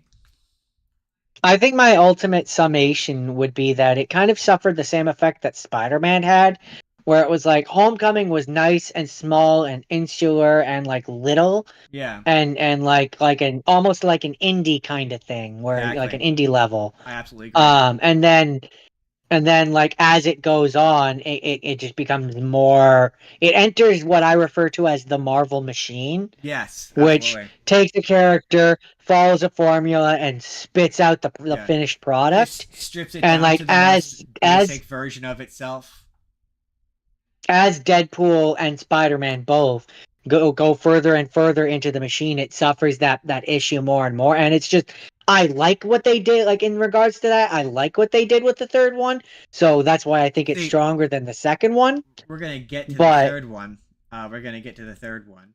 Uh, and I don't agree with that. I don't. And I think that's where that's where the third Deadpool movie is the most, maybe the most brilliant, because I can see why you think that. We'll get there. Yeah, this one is the one where it's like I feel like this is the moment where some executive realized that there could be too much Deadpool, and if we overuse this character, and maybe it was Ryan Reynolds himself, but somebody realized that if we overutilize this character, people will hate him and he won't make money. Because did you know that there was supposed to be a Deadpool TV show? I did not know that. And it was going to be made by Danny Glover. Him and his, I'm not sure if it was him and his brother, but I know it was at least him. He was going to produce it, and he was going to star as Deadpool. And there's in fact they even went so far as, you know how the first Deadpool movie, yeah, we didn't mention the animatic, but you know how the first Deadpool movie got greenlit ultimately because of that leaked animatic. Yeah, They tried a similar thing with this show where it was an animatic leaked. leaked. But they tried a similar thing with the show where they leaked it, and it was really just a bunch of like rough animation cut to dialogue from the movie, and it just really didn't do anything. And Donald Glover tried to release some of the scripts, and I've heard it's good. I don't know what the show was or what the tone it took. And it didn't get off the ground because Marvel and Donald Glover had differing ideas for the show. But that led to I was thinking about this earlier today. What would, in your opinion, you're making a Deadpool show? What give me your pitch for a Deadpool TV show. You're allowed to do it in any which way you want, any which style you want, anything you want. You're allowed to do anything. It would, to me, it would depend on if if we're doing a TV show based off of the movie version, or a TV based more off the comic version. Okay, so if you Because would like, those are two completely different things. if you would like, I will offer you what I think they should do, and it will give you a moment to think of something. Unless you want that distinction, you want me to make that distinction. My answer to that would be I want the distinction. okay. My answer to that would be Like are we doing like a live act, like are we doing like a MCU, like it's part of the Okay. MCU, like it has to be like a based off of the Deadpool from the movies, like Ryan Reynolds version, or are we doing like more like Deadpool game, like he's breaking the fourth wall in like the most comic of ways? okay. If you really must separate, give me one of each. And then I will give you mine. My pitch for it would be do it in a similar sort of. Remember the show Freakazoid? Yeah, Do it kind of like that. I know like exactly old that school, character. like Animaniacs style, frenetic energy kind of character, like Looney Tunes. Like the way I kind of pictured in my head is like yeah, Freakazoid, but like for adults. But that sort of frenetic kind of energy, and just have it where he pops into different characters, like have it where like the X-Men show up for an episode and he pops into one of their adventures, and have it one of those, and just have it be where he's like really fourth wall breaking, like he knows he's in a show, and I mean. Yeah. I always, for me, I just hear Ryan Reynolds whenever I see that character in comic book form, so he will forever be Ryan Reynolds for me now. He's just one of those characters. But, like, I don't know if you mean in tone, then no, I think, yeah, like I say, like, more closer to, like, Animaniacs, that era, 90s era of animated cartoon character. Not, like, 70s, 80s Looney Tunes, but, like, yeah, to me, in my opinion, the Animaniacs are, like, the Animaniacs and that era of Warner Brothers cartoon, they're elevated Looney Tunes. They're like the next evolution of Looney Tunes. They're Looney Tunes for the 90s. That's my opinion. And I include Tiny Toons in that. Even then, they are technically Looney Tunes. I mean, they're Looney Tunes adjacent, but you get the point. Anyway, plenty of time. Give me your pitches. Okay, so I have two I have two pitches for two very different shows. Okay. For the first one is live action, and it's uh probably 8 or 10 episodes, and it's Deadpool live action. Deadpool is trying to get a Deadpool show greenlit. and obviously because he would do this, it's Ryan Reynolds, right? Yeah. You know what? He would totally make that. Like he would totally make that. Like that's just dumb enough that Ryan Reynolds would make that. It's just 8 or 10 episodes of him like going from going through the motions of getting it made. Right? In universe, like in the MCU. I would watch that. That's going to these different studios. Like maybe he starts off going to and it would entirely depend on how many of these they could get the rights to, but like start with him going to Netflix, then he goes to like such and such studio, he ends up at Disney. I mean they would say that they would probably, a detractor would say that, I mean, wouldn't he just automatically go to Disney? But I think that's funny that he tries to shop around. Yeah, that's funny. But okay, give me the other one then. Give me the other one. That's funny. The other one is a lot safer in my opinion, and it's the less crazy one. It's an animated show. You have Deadpool, and it's kind of just his adventures in being a merc. I see the animated voice that I hear when I see Deadpool is Will Friedle. The Will Friedle one, yeah, he's pretty good. Yeah. So you're thinking like a mad action, you have it, like Disney XD show with Deadpool. Kind of, yeah, but like I in my version, it's more mature. So not exactly Disney XD, more like a straight to streaming show kind of thing. Yeah. Where there can be cursing, there can be bloodiness, like have it be where it's like it's just his adventures as a merc, and so in one episode you can have it where he teams up with like the Avengers, in another one he teams up with Spider-Man or the X-Men, and it's just your standard like animated kind of show. I think that's what the Don Glover one was gonna kind of be that. Which I'm not like where it's like it's more grounded, but he's still kind of. That's kind of what the Ryan Reynolds one to me. I mean, up until we're getting to the third one, don't worry, but like they're mostly grounded, like in the sense that like yeah, he's self-aware, but he's not overly self-aware. It kind of becomes him monologuing, it's not like he doesn't control the universe. He just kind of monologues. It's kind of like there's a really I can't remember which movie it's from, but where he's like, oh, it's like the end of Sense, or it's like. Oh, you're like, oh, if I'm narrating this, I must still be alive, and it's like, yeah, don't be an asshole. This isn't Sin City. But no, my ideal version for a show would be Deadpool is trying to get a show made. That is funny. And that's a funny that's idea. The point. That is funny, and that is obviously going to be a short when I turn this into video clips next week on my week off. Because that I absolutely could see, and I think it would work. I wanted to smoosh that in there because I can't remember when that was going to happen, but I think it was after Deadpool 2. And then we waited several years. Nothing really happened with Deadpool. He kind of sat. He was quiet. And then finally, the moment you've all been waiting for, why you clicked on this video, it's in the title. It's Deadpool. It's not in the title. This is just the Deadpool episode. But it's Deadpool and Wolverine, which we got to see opening night. And somehow it was, and so here's yeah, we did. And this is gonna happen in 2 parts. We're gonna do a non-spoiler thing. You will get ample warning. And then we are going to give away everything. We're gonna talk about all the stuff we liked, and we are going to quote the stuff we did, and we're gonna give away characters and cameos. You know what? I will say earmuffs. When I say earmuffs, if you haven't seen it yet, that will be your opportunity. To go la la la la la and leave this on in the background and go take a pee or something and take a lap. And then when I say earmuffs off, we will be talking about X-Men movies. And it will be safe. Don't you worry. So, Deadpool and Wolverine, Jordan. Quick, in a sentence or less, non-spoiler thoughts. What did you think? Did you love it? Did you hate it? Did it save the Marvel Cinematic Universe? Oh, actually, real quick, actually, before I get your thoughts. You are lagging. You have gone away. I'll give that for the audience. That'll give me a chance. You no longer exist. Pull up this last little story. Give it a second. He'll be back. You have gone missing. See, what's funny is for the audience who's you are not watching, kosher. He's lost me, but you haven't lost me, so you can hear me talking. He can't. That's fine. I can hear you talking. There we go.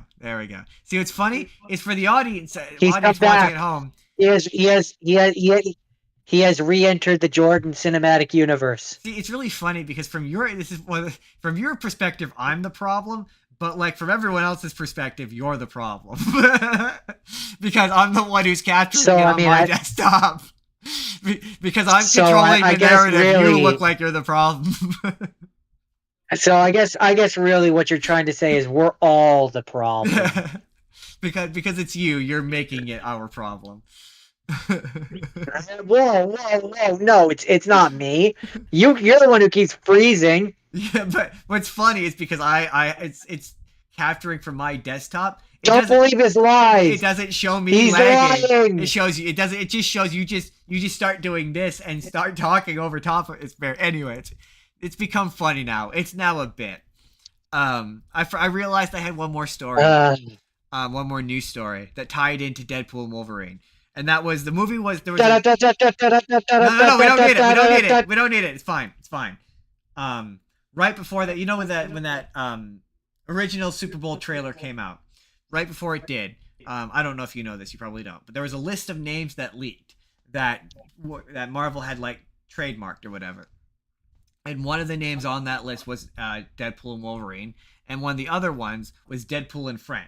Well, apparently that was the original name for the movie, and the name leaked, and everyone shat all over Deadpool and Friend, so it became Deadpool and Wolverine, which is an objectively better name.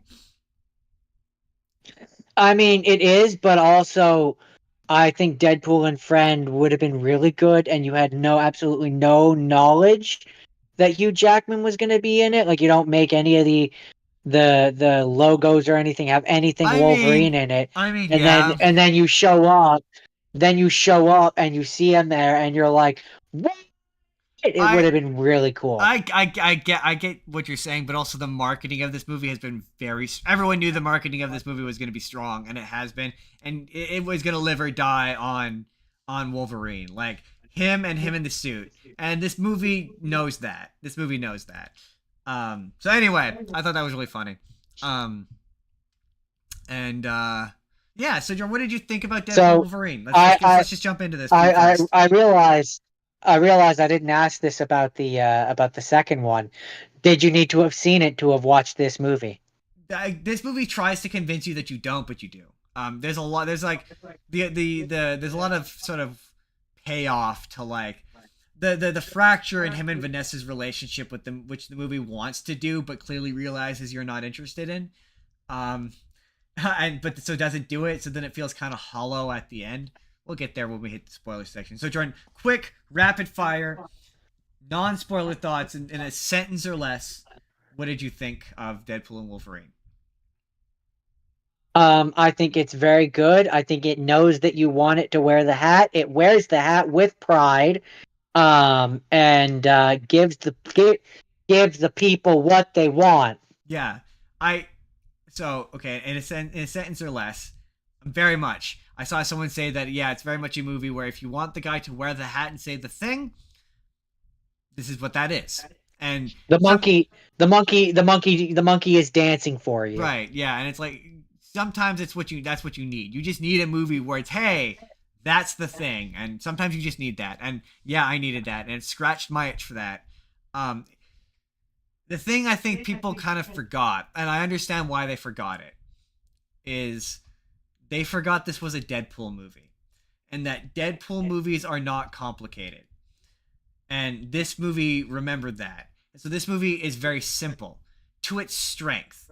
And I think that's why it works. Is where you're like, oh, it really is just a much larger version of that first movie. And I think that's why it works for me. Like everything about this movie is simple. Like it takes place mostly in one location. Maybe two locations. And it's just a bunch of tight action sequences. And that's why that first one really works in my opinion. So without spoiling, before we get into the spoiler section, no spoilers. Keep it general. Here's the question. Here's the question that I know that all the fans want you and you specifically to answer, Justin. Does this save the MCU? No. Okay. I'm not the person who I don't think the MCU needed saving. I think the MCU has hit a point culturally where now it will just ebb and flow. I think it's just it's gonna be a piece by piece kind of thing where you're gonna be like, oh, do you like this one or do you not like this one? Does this one work for you or does it not work for you? And this is either gonna work for you or it's not gonna work for you. It requires you to be a certain type of fan of this material, and if you're not, it's probably not gonna work for you. Is what I would say. Like if you say to me, I don't like this, I would understand. I would get it. I just happen to be the target audience. Is how I would put it. I won't because I'm the target audience. And if you don't like the thing that I like, then you must be lynched. You must be lynched. Yeah, you're bad. You're awful.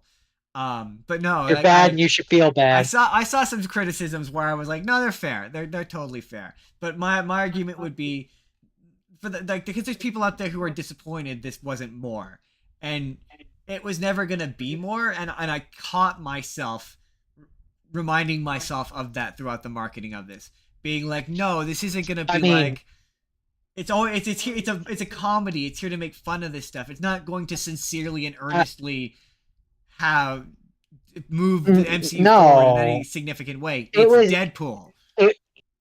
Here's what I'll say. It was everything I thought it was going to be. It was everything I wanted it to be. And I walked away satisfied. Yeah, this is less of a... If you're going into this expecting this to be... I don't know how to put this. This is less of an MCU movie. Or maybe you'll agree or disagree with this sentiment. But it's more of a parody of an MCU movie than it is an MCU movie. Like, it has a lot of big ideas, but it's making fun of the idea of having big ideas. And ultimately doing nothing with them. It's trying to do what to bring it back to She-Hulk. It's trying to do what She-Hulk did, where it makes fun of the fact that these MCU movies. Like, it's poking fun at the MCU formula. Yeah, exactly. I just think I just think it does it better. That's where, yeah, exactly. So that's where you're like, oh, this is Deadpool in the Marvel machine. I disagree. I think it's counterculture. No, I hate the term. I don't think it's counterculture. I started to say that. I was like, no. But I definitely think it's taking the piss out of the Marvel machine, because this feels like a parody of the Marvel machine. Like, maybe it's not intentional. Maybe it is earnest and sincere.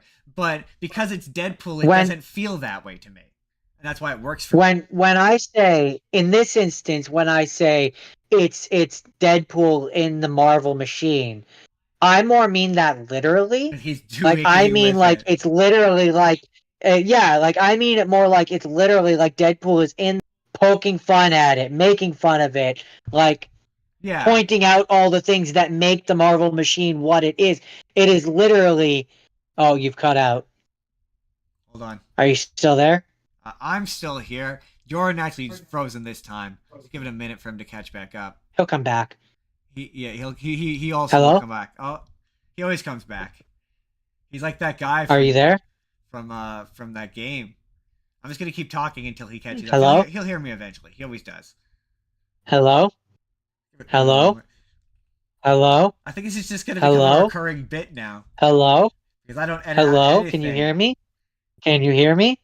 Can you hear me now? Can you hear me now? Hello? I can hear you. You can hear me now? Yeah, can you hear me? Can you hear me now? I can always hear you. Okay, I can hear you. See, the thing is, Jordan, I can always hear you. It's whether you can hear me. Whenever you're like, can you hear me? I can hear you. I was just midpoint and then you disappeared. Yeah, no, I can hear you. You don't disappear. Which is why I know you're the problem. So maybe, okay. Like, where was I? We on air troubleshoot. Yeah. So when that happens, if I cut out, just give it. I don't know how else to do it, because like from the audience's perspective, they can still hear me. They can't hear they can hear you. So yeah, it's very weird. Anyway, back to your point. My point was more just that, like, it feels like, yeah, literally Deadpool is in the MCU, making fun of it, poking fun at it, working the machine like it's a puppet. Yeah. But yeah, it was never gonna do anything like major. Whereas Deadpool 2 feels more like okay, so I guess this is the way that I would put it. Deadpool 1 feels like it's Deadpool striking out on his own in his own movie, and it's him doing his own thing. Yeah. Deadpool 2 feels like his roots are growing into the Fox universe, and it feels more like a Fox cinematic movie thing, and he's like Foxified. And then Deadpool 3 feels like Deadpool has gotten his hands on the MCU puppetry, as it were, and he can make his movie as if it were an MCU one, but in a way that it's making fun of it. And to me, that's the three distinct things. And so the reason why the Deadpool 2 is always going to be the weakest of the three is because it leans too far into that Fox movie universe. That Fox movie universe...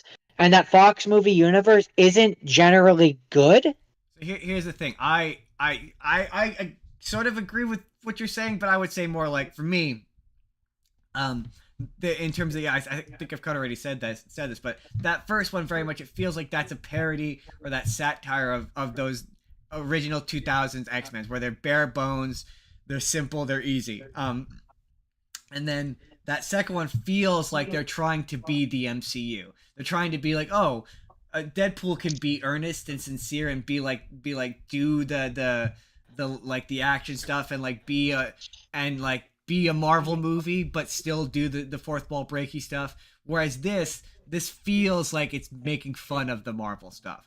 And like when every time it gets overly like yeah, I get the criticism where it's like, yeah, it's really expository and it's like characters explaining shit, and it's like, if you're not really familiar with the Marvel stuff, it could be confusing. But it feels deliberate, and maybe it's not, and maybe it is earnest, but it feels deliberate, and I think that's to the movie's credit. I think it for me, that stuff works. So, okay, I think it's time. I think we have to tell people the earmuffs. Oh yeah. So well, I'm just trying to think. Was there anything else I wanted to say that's non-spoiler before we get into the spoilers? I want to talk about details. Yeah. No. Don't worry. I know you're frothing. I'm just trying to think if there was any other point I wanted to make that we could say is no. Oh, it's look, man. The action. I said this when those opening credits are phenomenal. I truly do want to rewatch this movie just so I could see them from the beginning and not have them not be blurry as fuck. Yeah, we had some technical difficulties. It's good. It's good. Like it's well directed. It's well choreographed. It's funny. It's bloody. This might be the bloodiest Deadpool movie, certainly. Is this giving us doing spoilers? Have we given them ample warning to go and? No. I guess the point I wanted to make was I said this about Sean Levy when I did the Adam Project on the show. I love how he shoots action sequences. And I love how there's a couple which we're gonna get to, which are a little hinky because they're trying to hide some stuff. But for the most part, like everything in this movie looks fucking clean. It looks beautiful. It looks bloody. You see everything. But yeah, it's so good. It's quite good. But yeah, no, yeah. Anyone, I get. There was one more criticism that someone made. I wanted to say. I was trying to stall to see if I could remember what it was, but I'm drawing a blank. But there are no criticisms. This movie is Deadpool Jesus. Marvel Jesus. Yeah, I guess that's it. I'm sure it'll come to me when we go through the spoilers. But yeah, earmuffs. If you haven't seen this movie, earmuffs. Spoiler alert. Leave us on in the background. I'm not going to leave the earmuffs up the whole time because that would look very silly. But when you see me do this, that's when you can come back. You can unmute us then, and then we're going to talk about the X-Men movies. Okay? So, from now until you see me do this, Jordan, actually, let's do it together. Let's do it together. Stop it. That's your spoiler. That's your spoiler. That's your spoiler alarm. Do it with me. Stop making that noise. And when we see me and Jordan, stop. So you can hear the instructions. When you see me and Jordan do this, you may rejoin us, but leave us on in the background. We need the engagement. See, okay, together now. Okay, stop making that noise. Stop it. Thank you. I'm giving the spoiler alarm. It's very annoying. So spoilers, yeah. Okay, so let's just jump into it. So where do we want to start? Do we want to just give up all the cameos up front? I mean, we want to start at the beginning with the like where he's fighting with Logan from Logan, his corpse. Yeah, I love. Yeah, like, how do you not desecrate Logan? You don't. That's the answer to that. You don't. You just don't. Like they fully lean into the breaking the fourth wall on this one more than the other two. Yeah, like it's one of those things where like, yeah, man, I get like I can. Hey, look, we jump around, but like they don't really get into this Wolverine's backstory, really. Like that's not the point. The point is he's a disaffected Wolverine. You don't need to. No, like, and I don't. I could see maybe why you would want that, right? I understand, but that's not the point. The point is that he's a disaffected, angry Wolverine. That's the point. That's all you need. You don't need to get into the It's the same thing with Logan. Well, like, nobody criticized Logan for not like explaining what happened to the X-Men in that movie, so you don't need it here. The reason why you don't like anyone who argues that you need to have his backstory, the reason why I argue that you don't want that is because, okay, let's say that you gave him, like, you were like, oh yeah, it's the one from the X3 universe, like, who is different than the Logan one, but he's also different from this version and different from this, and it's like the more you go into the details of what version of Wolverine it is, the more you have to look back at the mess that the X-Men or the Fox X-Men movies are, and the timelines and the Days in Future Past and also, the Logans and the how, like, all of those, the more it just points out how much of a mess they are, and it's just far simpler in this movie's timeline to just be like, yeah, he's just a different one. He has his own backstory, and it's not important to the events of this movie. No. So do you have me? No, you're. Hello. Give him a minute. He'll catch back up. He'll be back. Give him a minute. He will be back. Give him a minute. Hold that thought. Give it a second. Can you hear me? Yes, Can you hear me? I can always hear you. Give it a second. You can hear me. Okay. Well, I can hear you at the moment. I just can't see you. Okay. See, the thing is, Jordan, I can always hear you. It's you who can't hear me. Right? So whenever you're like, can you hear me? Yes, Well, I can hear you. right. But when I'm saying, can you hear me? I'm hearing you from like 4 minutes ago. So it's not so much can you hear. It's like it's just have we synced up? Can you hear me? Can I hear you? Just Yes. if I'm saying that, just say yes, and then I'll know that you've synced up with me again. Oh, got it. Okay. Yeah. So the Logan, if Deadpool is from the Logan universe, technically speaking, that is a different universe than the main X-Men movies are from. There was some interview where the director said I don't remember the actual number. It is the number that appears in the Deadpool and Wolverine, but it's like Earth 1005. It's a different timeline than the one from the other movies. So he's not even Well, the from thing the is actual that X-Men timeline, technically speaking. Then if they're committing to that, he's from that timeline. the thing is that the and we're jumping into X-Men stuff here right now, but the X-Men timelines are messy because you have the Days of Future Past one where they're fighting against all the Sentinels, where the world is destroyed. You have the one where at the end of that, where Wolverine has gone back in time and changed stuff, and so his timeline is different, and they're the McAvoy and or not McAvoy, they're the Stewart and the Ian McKellen and all the original guys. But then there's also a different timeline that they created when they went back in time, which is the Apocalypse and Dark Phoenix saga one, or Dark Phoenix one, which has to be a different timeline because things are changed in that. So that cannot be the same one that Wolverine goes back to at the end of Days of Future Past. Yeah, So they've got, and then you're saying that Logan is its own one as well. So that means that there's like 3 different X-Men Fox timelines. I'm pretty sure the implication is that the time or the spot that he goes back to, basically at post Days of Future Past, that is now the new timeline, and the time that he goes back to at the end of the Days of Future Past, that's what is the end result. But you're right, that does get kind of messy. No, that can't be possible. It has to have created 2. It has to have Legend of Zelda'd it and created 2 separate timelines. One which he goes back to, and he has the happy ending of the original X-Men, X1, 2, and 3.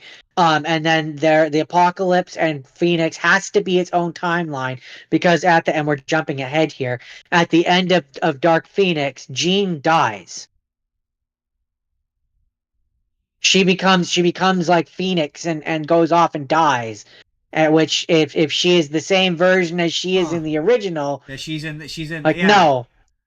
But, and also in Dark Phoenix at the end of it, Professor X retires, Beast takes over the school and is the professor there. Like, things are just irrevocably different.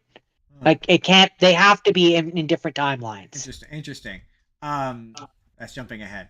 So okay. The point of Wolverine's backstory. In this movie doesn't matter because backstories, because like in Deadpool 2, like they don't really get into Cable's because the backstories and shit. The backstories and shit don't matter. That's the point. I'm just gonna talk my way through this because I'm gonna end up repeating myself anyway. But yeah, the backstories and shit, they ultimately don't matter. That's kind of there the we go. point. You're back. That's what makes it a Deadpool movie. The backstories don't matter. That's the point. Like that's the whole point. They kind of just assume that you know what you need to know. Yeah. Which I appreciate. And I appreciate, but my problem that comes a problem with I have with this movie, which they know what you're there for. You're there for Fraser versus Ali. Like you're there for the title match, right? And they know that. So they want to get you to that right away. So they kind of rush through the emotional stuff, but then they still try to. So I'm like, oh, so they're not doing the emotional stuff. Like they're doing that early on. but then they still try to do it at the end of the movie anyway. But it doesn't work because, unlike the other two movies, they've cut out the middle bit. Like, usually these movies have a middle bit where it's emotional, where he's just Wade Wilson, so it kind of balances it out. But here it's like front loaded and back loaded with the emotional stuff, so it's disconnected. Like, and it's for like the better maybe, because like the stuff where it's in the wasteland is, if it's mindless and it's fun, and that the void. The void. Do we? I guess we got to go through the plot of this because it's new. And I mean, we don't have to. It depends on how much you want to spoil for stuff. I suppose we could go scene by scene if you want to, or we can just jump around and talk about fun cameos, references to things that we like, things we weren't expecting. I suppose, like for example, I wasn't expecting to see Johnny. Hold on. Thought. I was gonna say, I suppose if you're here, you've seen the movie. So yeah, I guess I don't have to go plot beat by plot beat, but yes, we gave spoiler warnings. We're allowed to give spoilers. So yeah, the use of sending people to the void or whatever is useful because I was not expecting Chris Evans as Johnny Storm to be in this movie. That. And what's really funny is they have him show up and they make fun of the fact that you think he's going to be Captain America. Oh yeah, and then he takes off the thing and he's like, on, and it's like, did not see that coming. That completely got me. Yeah. Like, there's a lot more like cameos in this. We're like, oh, shit, they got the person. Oh shit, like that's pretty good. Like Elektra, they got Blade, they got like so many. Borrowing that shit from it's just so funny that you're like, oh yeah, you assume that this is all tied to the ship with the time travel by from the end of the last movie, and it's really not. It's totally unconnected. It just happens to involve not totally. No, they do not. It did put them on their radar. Yeah, they're like they knew it happened, but they didn't give a shit. It has nothing to do with the plot of this movie. And I think that's kind of funny. It's just they just seem to like. It was just to find a way. It's used as a mechanism to get Wolverine into this movie, and that's purely why it's there. Can we talk about the? Can we jump back and talk about the montage with all the different Wolverines? I mean, yeah, Henry Cavill Wolverine. I'm wondering. I see a lot of people are like, "Oh, is he going to be MCU Wolverine?" I'd be okay if he was. I don't hate it. I mean, I want it to be Daniel Radcliffe. I mean, my dream, my honest to God dream casting for that is Taron Egerton. That's my actual fan. I could see that too. I was hoping that during the montage, I was hoping we were going to see like a Daniel Radcliffe as it, because in one of the interviews that I saw them doing, they did who do you think would be better in each role, and they were like Hugh Jackman as Harry Potter and Daniel Radcliffe as Wolverine, and neither of them really acknowledged the Daniel Radcliffe as Wolverine. They kept making fun of the Hugh Jackman as Harry Potter. And we're like, oh yeah, me as in a school full of like 12-year-old kids, I just don't think like I'm gonna beat the crap out of at least one of them, and like they're really making fun of that aspect of it and kind of shied away from the Daniel Radcliffe as Wolverine thing, which I was kind of hoping was them covering, because like he was gonna maybe make a cameo in this movie as Wolverine, and he just didn't, and I was like, oh. The rumor was that he was going to be Patch. Who? Patch, the one who he's in the casino. I don't remember which character that was. That's one of the Wolverine variants. He you see him from behind. He walks up. He's wearing the white jacket, and he's like, Patch. That's it. Interesting. A well-known. I don't remember. I don't remember where the name Patch comes from, but he's a well-known like variant of Wolverine. That's what he looks like. He looks like that. Interesting.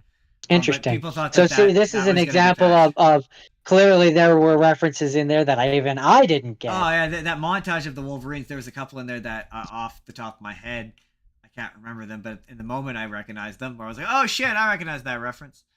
This movie is funny because this movie kind of just proved to me that I think I know more about Deadpool than I know than I know about Wolverine. But the use of the void is a very useful like device for them plot wise because and narratively because yeah it allows them it's like they don't have to explain why because I saw it today.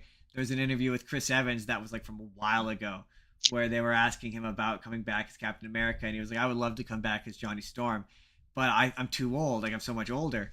And this movie kind of gave that convenient excuse of like yeah you don't have to explain or why they're older. He's just a variant that's older.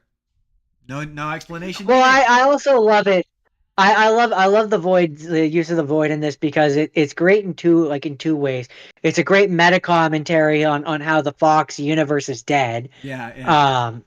And like especially when they have the Fox logo there like in there. Fox logo in the background. Yeah, that was funny. Like it's so funny.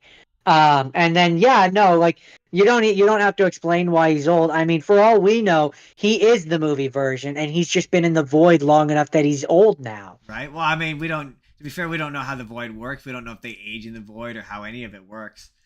Well, we do know that they age in the void because Charles Xavier's sister only exists. Oh, you're gone. Hello. Give it a second. Can you hear me? Yeah, I can put to answer his point. Yes, I guess that's a good point. Yeah, Charles So you Xavier can is. you can hear me? I can hear you. Yes, Charles Xavier is. Okay, good. Yeah, his sister grew up in the void. Yeah, I suppose that is true. But yeah, I suppose that's true. Yeah, I suppose that is true. So we do know that some form of time must happen in the void. Yes, yeah. But oh yeah, no, there's cameos galore. The fight scenes in it are fantastic. Like they're very gratuitous and violent.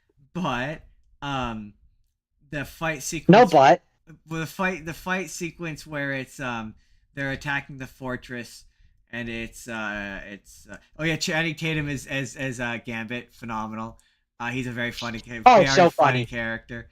He looks great. All of his shit looks great. Like all of like, the action sequence involving him look great. Like yeah, man. The joke here is like this is what you missed, basically. Like yes, we could have made this character look yeah, cool, and yes, we could have done this character on film, and like we never even had some of us never even had a chance. And I think that's very funny. Just a hyper competently shot character. I want to sing the praises to this film because it's like I laughed a lot, and I like there's a lot in the theater who did. Like this movie is genuinely funny, and it has some genuinely funny moments. There was quite a bit of laughter, which considering the movie is a good thing. Yeah. But I think the action scenes are great. Wow. The violence is exactly what I would hope. But that scene though, where it's him, it's Elektra, and it's Blade. That's another incredible one. That to me, this movie reminded me a lot in terms of like, wow, I wasn't expecting that. The closest like contemporary is obviously Multiverse of Madness and that Illuminati scene, where like, oh shit, that's John Krasinski wasn't expecting them to do the thing. So Wesley Snipes as Blade is incredible.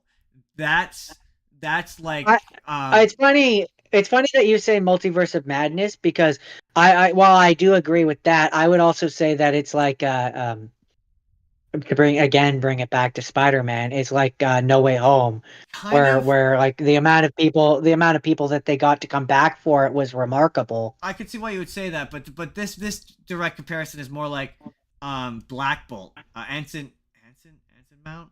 Yeah, I think that's his name. Black Bolt in that movie. Being in that movie is absolutely incredible because everybody hated the Inhumans and the show got canceled after one season and nobody watched it. So the fact that Marvel was like, he's a character that people want to see is incredible. Wesley Snipes, he was notoriously difficult to work with. He was apparently awful. Like he would apparently like just straight up not show up on set. Apparently there's huge chunks of the third movie he's just not in because he would like refuse to, and apparently he would like refuse to break character. And like he was just awful. He was an awful person to work with. So the fact that they got him back for this and he was willing to do this is incredible. And yeah, there's just a lot of jokes that are like for like guys like me, like TikTok, guys like us, I guess, maybe internet people who like react to movie news. So like there's a bit where Cable's like, I'm the only Cable and I'm the only one there ever will be, which is really funny if you're familiar with Marvel news, because you know that they've been struggling to make that Blade Not movie. Cable. Sorry, Blade. Yeah, that they've been struggling to make that Blade movie. And so that joke is funny on that basis. That's why it made me laugh, because I'm like, yeah, he's right. There never will be another Blade because they can't get a goddamn movie made. There's a couple of jokes that are like that are like aimed at like people who like react to shit like that. And there's another really good example, but it's not coming to me in the moment. I'm hoping it will. And then when the Deadpool core showed up, and I was like, "Oh my god, can't believe they got the Deadpool core!" And I was like, I recognize some of them, like that scene is Kid really Deadpool and Dog Deadpool, and like so many. That scene. Sorry, to go back to I keep getting distracted away from the point. That scene where it's Elektra and it's Blade and it's Gambit. It's shot really weirdly. And it's really shaky. Like every other sequence involving Deadpool, like including that opening one where he's killing all the guys with Wolverine's corpse, it's fucking great, is so clean and you see everything and it's so well shot, and the stunt doubles, like they got some, whoever's doing the fighting, I doubt it's Ryan Reynolds, but whoever they have doing the fighting in that suit, it looks phenomenal. But the shit with Elektra and Blade is shot in such a way to hide the fact that they're very definitely old. And they're very definitely struggling to do these action sequences. And it's just like, it's really apparent. And it's of the action sequences, it's the worst looking. But like by contrast, in that sequence, Gambit looks phenomenal. Like, but yeah, Blade and Elektra, they like everything with them is shot like this. Like, so like shaky, and it just looks bad. Didn't bother me. But that having been said, you're right. The Deadpool core. I spoiled the Deadpool core for myself. I saw a trailer and I saw Ladypool. And it's funny because like you mentioned in previous weeks the Lady in Red being a spoiler for obviously being for Ladypool. Yeah, I knew. I had a feeling.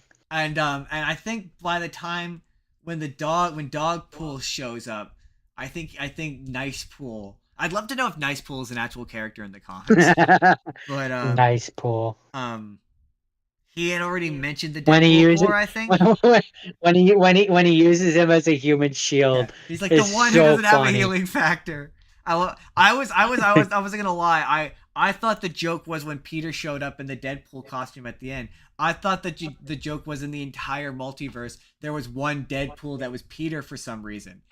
And I thought that was way funnier to me. I was like, that's so funny. That like in one universe, Deadpool is for some reason Peter. I thought was so, and he was part of the Deadpool core, and he was just this like Ned Flanders reasonable guy. Like, hey guys, we should stop this. I mean, that would have been funny, but also just the idea that every Deadpool has a Peter is funny to me. Yeah, my one disappointment with the Deadpool core is that the other Deadpools didn't like break the fourth wall really at all. They were just kind of there for the one sight gag. And don't get me wrong, it is a well shot sequence. Like the fact that it moves side to side like that, it looks really cool. Like this movie will look great in eventual YouTube compilation videos. I mean, I have to say, I'd watch it again. I definitely at the back of it was like, yeah, I would like to watch this one more time, at least one more time. You said in theaters, I'm like, I don't know if in theaters, but definitely, like the minute it goes to Disney Plus, I will be watching it because yeah, I do want to rewatch it. So I guess the question is, do you need to have seen this to have seen this? Yeah, you should watch it. It's pretty good. I did enjoy. Yeah, no, it doesn't set up really. I mean, to anyone who's like, it doesn't set up anything for the future. That's not true. The main TVA lady kind of shows up and is like, yeah, hang tight. Yeah, just in case. You never know. So like, I mean, I will say it is in for stuff if they need them to. It is absolutely. I have to sing its praises. It is a love letter to the Fox movies. It is absolutely a send off. Absolutely, yeah. For Hugh Jackman as Wolverine. I mean, the ending credit montage of the all the bloopers set to time of Your Life by Green Day. It's fucking great. It's great. That's funny. I'm not gonna lie. It made me feel a little emotional. It did, because I watched all of those movies this week, so I'm like, you know what? Yeah, I know. I was like, those are the movies you need to watch to appreciate this, because yeah, it is. Not even just the Fox X-Men movies, but the Fox superhero movies generally. It's very much like a final send off to them, and yeah, to me this is like I would say it's more of an epilogue to Logan. Like it's not a sequel. It doesn't take away from Logan, but it's a button to Logan, where it's like, yeah, if you're like, man, yeah, we're gonna talk about Logan, but that movie's a weird bummer. And it's like, yeah, is it fun? Is there a fun novelty seeing Wolverine finally get to slice and dice people with blood? Yeah, but it's just kind of disappointing that it's in a real bummer of a movie that's not really that fun. Yeah. Which is why it's nice to get to see him do that in this, and it's not as much of a bummer. Yeah, it's fun. It's fun. It's yeah. Also, there's a really they did the X-23 shows up in this, and then is now in, which doesn't really make any sense. She's now in the Deadpool timeline, which is theoretically her past, because the Deadpool the Logan is the Deadpool universe's future. So well, technically she was in the Void, which means she wasn't in any timeline. No, but that she's an adult version of X-23, and she says she lived a life, and she's so the implication being is she's X-23 from a further future of the Logan timeline of Logan, yeah. Yeah, so she is now in Logan timeline's past. So there will be an eventual time where no, she's not in Logan timeline's past. She's in the Void. She's not in. No, she's at the end. She's with them at the dinner table at the end. Oh, right. Sorry, this was on Thursday. It's been a couple days. So now within the context of the MCU, Deadpool and Wolverine are now chilling in the Fox X-Men universe, which is active, is alive. I guess that way the functionality of which being they can utilize that version of Wolverine and Deadpool if they want, but it still allows them to have their own mutants. So the mutants and X-Men in the MCU will not be the Fox mutants. Certainly, they won't just be pulled over. But I have heard theories that they might be doing X-Men versus the Avengers for Avengers 5 or 6. Avengers 5, I think, because they're moving away from Kang. And that's... Audience, I'm talking to the audience. That is a potential idea for X-Men 5. Is they might be doing Avengers versus X-Men, which would make sense, because... So, one of the ideas for Avengers 5 is that they might do Avengers versus X-Men. So then that would make sense to have Deadpool and Wolverine lead the X-Men universe side. And that would make sense why they have remained in their own universe. It could, but they've also set it up in such a way where Deadpool technically already exists in the MCU. Well, he does, though. That's what's confusing, because the opening scene of I know, I'm saying he does. He does exist in the MCU. And so they I think, yeah, maybe they've left it open for that possibility, but they've also left it open in such a way where, like, you now know there are multiple versions of Deadpool, so they could do Deadpool kills the MCU if they wanted. I mean, they really could. Because, yeah, that's my one criticism. I didn't love that. I don't understand why he was labeled as the 6'2" or 616 Deadpool, and then they gave his storyline to the Fox Universe Deadpool, and then the MCU Deadpool never came back. I don't get that. I was like, I'm totally fine with the Deadpool Prime, or the main Deadpool, being the one from the Fox Universe, and there being no MCU Deadpool. I'm cool with that. I'm cool with them just kind of being in stasis in their own universe. That's cool. It feels like there was a deleted scene where we where basically we had a scene where that 616 one was deleted by Dr. Paradox so that Okay. the Marvel one could come and join in the MCU, the sacred timeline, and take his place. I could see that. There are a few moments in this where, yeah, there. I could. You know me. I sniff out deleted subplots, and I could sniff some out, and that does feel like one when you say that. Yeah. Um, because yeah, like you've listed that the 616 is his own thing. Well, then you can't bring. He tells Deadpool that he can come and join the sacred timeline and matter. Well, if 616 is already living on the sacred timeline, you Well, can't yeah. have our Deadpool come and take his place unless you've already deleted him. Well, then the question is like, where did what? Because this movie implies that like the Fox universe Deadpool, he had the same meeting with that the Avengers existing is in his universe, and that him and the X-Men coexist. The Avengers and the X-Men coexist, and that basically the MCU happened in the Fox universe, but it was just a different. But the X-Men just happened to also be there, and that he also went for that interview with Happy Hogan, and he was rejected for it. And the scene that we saw at the beginning also happened to him, and then he went off and feeling dejected went through a rut, and that led him to being at the car dealership, and he broke up with Vanessa. So did the MCU Vanessa broke up with him. right? So but did the MCU Deadpool go through a similar? That's why yeah, you're right. It does feel like there was like a deleted scene where the MCU Deadpool came back that got cut out. But that opening scene, if I were to be critical about the narrative structure of this, doesn't make any sense, and it doesn't impact the movie in any meaningful way. But again, It just feels overall doesn't feel it like just the feels point like of they the wanted movie. to have. It feels like they just wanted to have the scene with Happy Hogan, but they were like, "Well, we can't have him be in the Fox one because he doesn't exist in the Fox one." Exactly. Well, just slap 616 on there. We could have that there, and yeah, it just makes it feel a little messy. Exactly. Yeah. And the only reason why you're applying that level of scrutiny to it is because it's now in the MCU, and I get that, and that's not necessarily fair to Deadpool. And I don't want to take away from the fact that yeah, obviously I very much enjoyed this movie. I'm sorry, I'm stalling. Oh, it was great. I had one more point I wanted to make. Cassandra Cain is great. She's a great villain. She's legitimately unsettlingly terrifying. When she sticks her fingers into people's faces and Yeah, that's heads, really and it's like, upsetting. What she does to Johnny ugh, Storm. Um, yeah, I like like, oh, Paradox. that's Paradox is good. violent. I was disappointed we didn't get to see Owen Wilson. Uh, I mean, he's off riding a Sadoo. yeah. Was it? Did we hit all the points we hit the other day after we immediately saw it? I feel like we're missing something.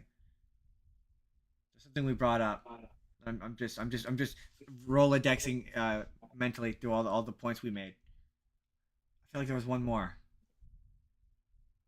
Um, it was fun seeing the villains again. Villains were fun.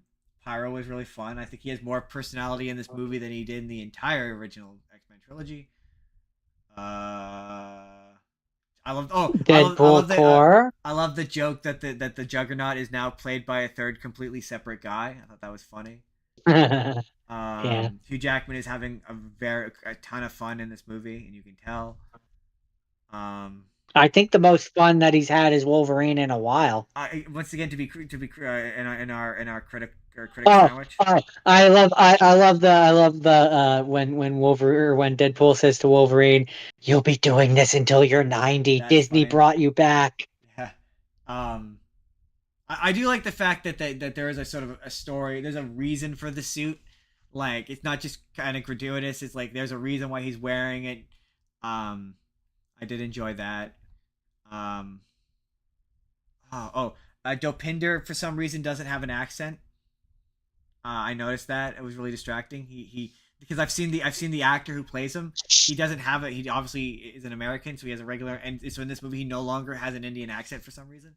I guess him and Shatterstar are dating, and he realized he was gay between movies, which also was odd. I choose to believe that it's just because it's been like 7 years since the last one. I just choose to believe he's been living in America, that he just lost the accent. I mean that's believable. I mean my thing is like it just kind of feels like well, it felt to me in the movie that I thought maybe there was going to be a twist that this Wolverine wasn't the Fox one. He's from like a different universe, and I guess technically he isn't the Fox one. That thing, but I guess just the idea in the Logan universe, the Fox universe, like mostly happened. Because I've seen a lot of theories as Yeah, to well, like that's how where much of the because they in Logan they referenced the Statue of Liberty. So I watched a video on Logan today where they're like, oh, so then in the Logan universe maybe only the Statue of Liberty happened, like the first X-Men movie happened. Maybe the Phoenix stuff didn't happen. I mean, that's where I say this version of him is a completely different one than the Fox one because it has to be. Yeah. And the Fox one, the Fox universe has to have at least 2 timelines, maybe 3. Yeah. So like the Deadpool from the first two, and it's just maybe just this Deadpool in the Logan timeline also did the time travel Bishop stuff, so he can still reference it, but it's not the same. It's not the same Deadpool. I guess maybe is the idea. Yeah, I mean they didn't tell us what the universe that the first 2 Deadpools live or first 2 Deadpool movies Deadpool lived in, and we don't know the universe number that this one lived in. Yeah. So it's multiverse. Oh no, You we can do. explain you can explain away inconsistencies if Yeah. you really want to. I was gonna say we do. They do say they say 6 years later, on Earth 1005.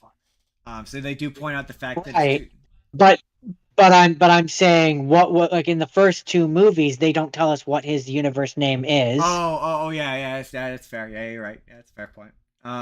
So I'm saying the one that they say at the begin, like for example, the first 2 movies might have taken place in Universe 5, and this might take place in Universe 6, which is one universe away from 5. It's almost identical, but just different enough that they can have changes and not need to acknowledge them. True. I would say though that this one reminds me the most. I mean, I think it's easily. I don't think it's the. I still think the first one's the best one. I think but this is definitely my favorite, just because I love Thing I Recognize. It's hard not to love a movie where it's Thing I Recognize. I mean, getting to have Hugh Jackman's Wolverine with Deadpool kind of makes it hard for me not to love this. Yeah, like I said at the top, to come back to my ultimate thesis of I saw someone say if you're looking for a movie where he wears the suit and says the thing, and that's violent and funny, this is gonna be it's a fun time. It's a fun time, but also and that's not even.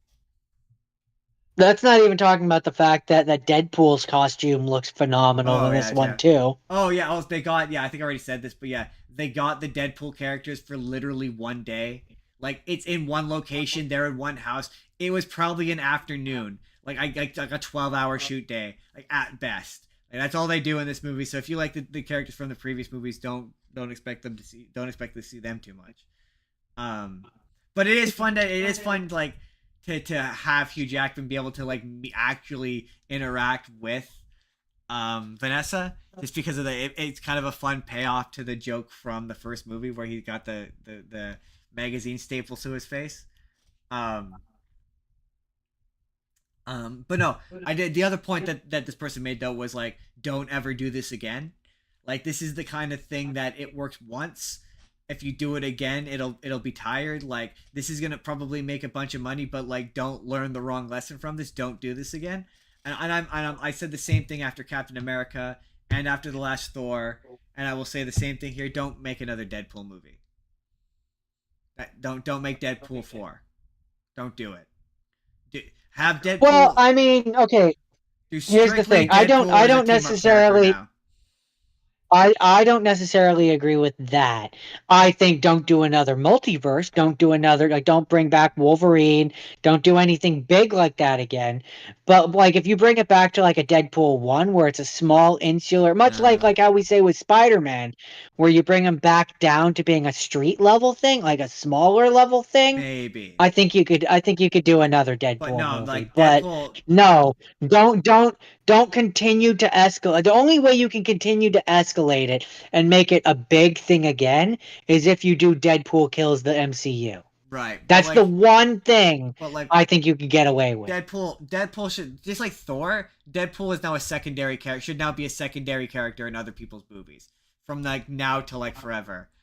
Deadpool should just be like, like Deadpool, like this was Deadpool and Wolverine. Like I saw someone say the next one should be Deadpool and Spider-Man. And I completely agree with that. Like, he should be the secondary character in other people's movies. Because, like, yeah, what else do you do with this character other than have him show up then and you be mean like, that "That's a then joke." then you mean Spider-Man and Deadpool. I mean, yeah, sure, but yes, have it where Deadpool shows up and like fucks with Spider-Man's day. Like, that would be fun. That would be a fun movie. I would absolutely be down for that. I mean, if we were gonna do that, then I could see and this would be you could then make a funny reference, especially if it is Ryan Reynolds' version of Deadpool.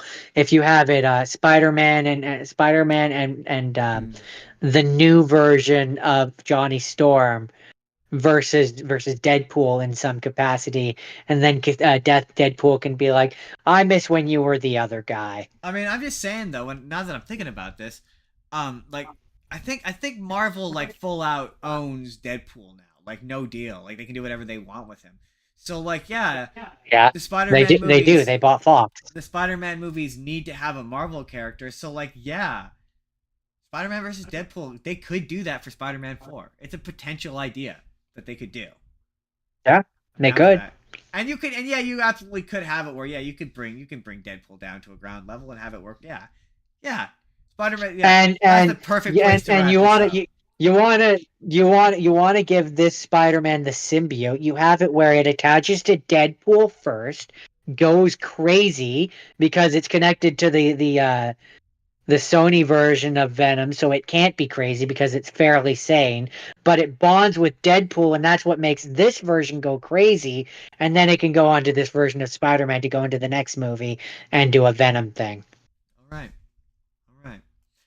Jordan, real quick, Jordan, this episode's gonna be very long. We're already at 2.5 hours, and we haven't even gotten to the X-Men movies. Thank God I don't have much to say about a bunch of them. Final thoughts on Deadpool and Wolverine, Jordan. Go watch it. Yeah, you should. Everyone should go watch it because I really would like. I really do want Deadpool to stay around. I like him. Oh yeah, we didn't even talk about Deadpool at Disneyland. Man, that's bizarre. We don't have time. There's no time. We have to talk about the X-Men movies. This is already going to be a 3-hour podcast. It's cute that you think it's only going to be 3 hours. This is probably going to be a 4-hour podcast. It's the season finale. We're taking a week off. We have to cram 2 podcasts. This is going to be the longest episode of our adventure yet. Maybe. Hopefully not. So, because it's the season finale, we're done. That's it. That's Deadpool. The Deadpool movies are great. We're doing X-Men now. All right. So, you know how this show normally works. We just did a huge thing about Deadpool, but normally we do rapid fires, we do picks, we do all that shit. It's the season finale. I'm fucking with the format. I don't know if it's gonna be a tradition. It might be a tradition. I might fuck with the format every season finale. You don't know. It's my show. I can do what I want. We're gonna go in release order. And just so you know how this breaks down, Jordan and I kind of watched some of these like dually, and some of them we didn't. So we both watched the first X-Men movies.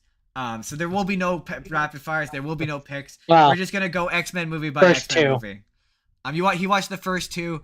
The breakdown of this was supposed to be he watched old ones or new ones. I watched old ones, but there was some mix and match. I watched some of the Wolverines. We'll get there. We're gonna go in release order. So we're gonna start with X-Men 1. Hey Jordan, how did you feel about X-Men 1 going back to this? Because I have some thoughts about X-Men 1. I like it overall. I have issues with Magneto. Really? I have similar issues. I imagine they might be similar issues, but I like him, and this was kind of a thing that I kind of came to realize when watching the old ones versus the new ones. Because he's so old, he can't do anything. Yeah, right? Like action wise, and like it's the same with Patrick Stewart as Professor X, but he's in a wheelchair, so we wouldn't do anything anyway. So like all of the action scenes with Professor X just devolve to it. Right? And that's fine because he's in a wheelchair, so he doesn't need to do anything. But when you compare the old Magneto versus the new Magneto can do like full on running action scenes that the old one just can't do because he's an old man. Right.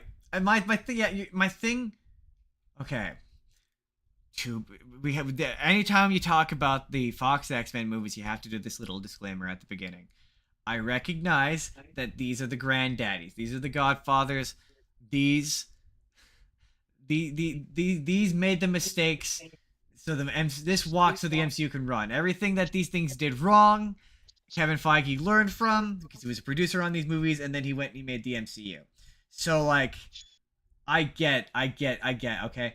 But like, yeah, man, the fact that it's embarrassed of the costumes, is really off-putting. These movies have horrid climaxes. Like this first movie, it's so boring. Like I get that maybe like the MCU has like spoiled me with like expecting like a big fun action sequence, but like nothing happens.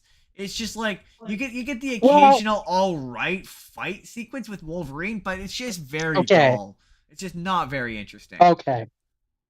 Okay, before I let you rip these old ones to shreds, we have to double back after this. But you have to remember that this one in particular. When did this come out? 2001. 2000, 24 years ago. 2000.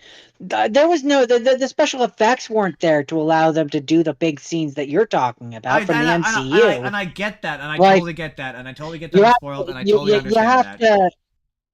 Yeah, you have to remember when it came out. So, like, you go back and you watch the original Spider-Man, for example, and it's not in the same level of sophistication as like Far From Home, for example. No, and you know what? I've so realized... it's like you have to watch this through the eyes of someone watching this in the year 2000. Okay. And in the year 2000. It did a perfectly fine job. I completely disagree, and I'm going to take this juncture to pause on X-Men the movie, because I realized we were going to do these in release order, and I forgot to start at the very beginning, the very first X-Men thing we ever watched, and that's the original X-Men the animated series. I have to talk about that very briefly, because it's going to tie into points I'm going to make about X-Men the movie, which is to say that, to your point about Spider-Man versus X-Men. Spider-Man came out, I believe, 2002, right? And X-Men the animated series, the opening episodes do the movie, they roughly have the same plot as the movie. The first movie, which is like, the first movie is Rogue winds up at the X-Men, she meets the X-Men, and she joins the X-Men. That's basically the rough plot of that movie. The first episode of the show... And Wolverine. And Wolverine. The first episode of the show is that, but it's but instead Jubilee. of Rogue, it's Jubilee. Yeah. And so they both kind of try to do this thing where they have the X-Men show up. Oh, the number one thing is X-Men, especially pre-Wolverine, is kind of generous because it's like 3 of them. Like in the show, the X-Men is Gambit, Rogue, Cyclops, Jean, Cyclops. Yeah, Cyclops, Jean, and Wolverine. And Beast. Yeah. And Beast. And so in the movie... And Morph. So 7. Whereas in the movie, it's Storm, Jean, and Cyclops. And it's like, yeah, really, X-Men, it's just generous. It feels generous. It's really more like X-Women, because 2/3 of the team are women, I'm just saying. But they do a similar thing where the bad... In Dark Phoenix, they make fun of that. Yeah. But they do a thing where Jubilee is being attacked by like Sentinels or anti-mutant registration people or whatever, and the X-Men show up. Sentinels, yeah. Yeah, X-Men show up to save her, and they're just weirdos in costumes, and they take her into her jet, and she wakes up in their like underground mansion, and like they initially seem threatening and weird and scary, and it's really effective in that, because you don't see the X-Men until that point. So, like, if you're unfamiliar with the X-Men, you're like, yeah, all right, I can buy that she, like, in terms of, like, the language of the show, it's believable that, yeah, this would be kind of frightening. Whereas in the movie, they try to do a similar thing where, yeah, Rogue and Cyclops show up to help Logan beat Sabretooth, and Rogue is initially like, who are these people? Like, they might be threatening, but you've already seen Professor X, So you know that these are the good guys. Whereas like a more effective way would be to cut out that scene where Magneto and him have that conversation, and the first time you see the X-Men is that scene, then that would be effective. But what I found with the animated series, it's really interesting how it does all the same shit. Like it does a lot of the plot lines that the movies do, but like way more interesting and like with way more color. It's and it's from that. Well, I mean, the thing is that the show has the benefit of it has more time and real estate to go into more depth on these things. So to compare, the thing is to compare a cartoon show from the 90s/80s/ whenever it was to these movies isn't fair, because the show has more time, and B, artistically, it just looks more like the comics. It's always going to look more like the comics. Okay, but see, my counter to that would be, so you went to the Spider-Man comparison, which is an absolutely fair comparison. I would say that Spider-Man movie looks like you took a Steve Ditko comic and you splashed it onto a film screen. It is about as it looks about as much of a comic in terms, even not even just like in how it looks, but the color. Like its colors are slightly brighter to imitate that look of a comic book. Right, I have similar opinions about the Ang Lee Hulk movie. Say what you will about the writing of that movie, it looks like a comic book. Whereas the X-Men movie, especially that movie,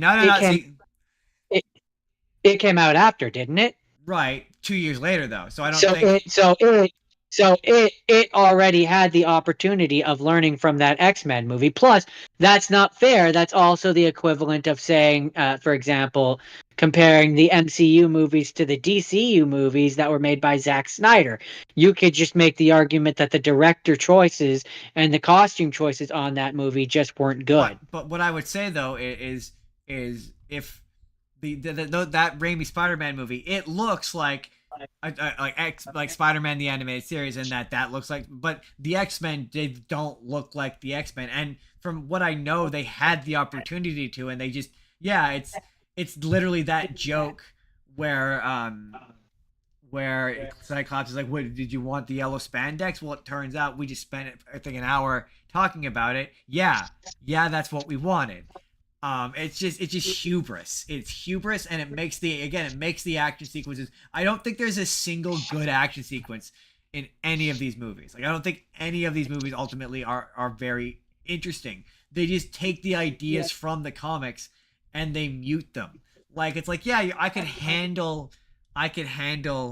the action sequences not being very. And so to go back to the animated series, that show, in my opinion, is ahead of its time. It's really admirable, like the stuff that they get away with. Like when you remember that this is a show, we watched it when we were 7 or 8 years old. Like they are killing characters. Like there's the themes. Like it's got crazy deep themes about.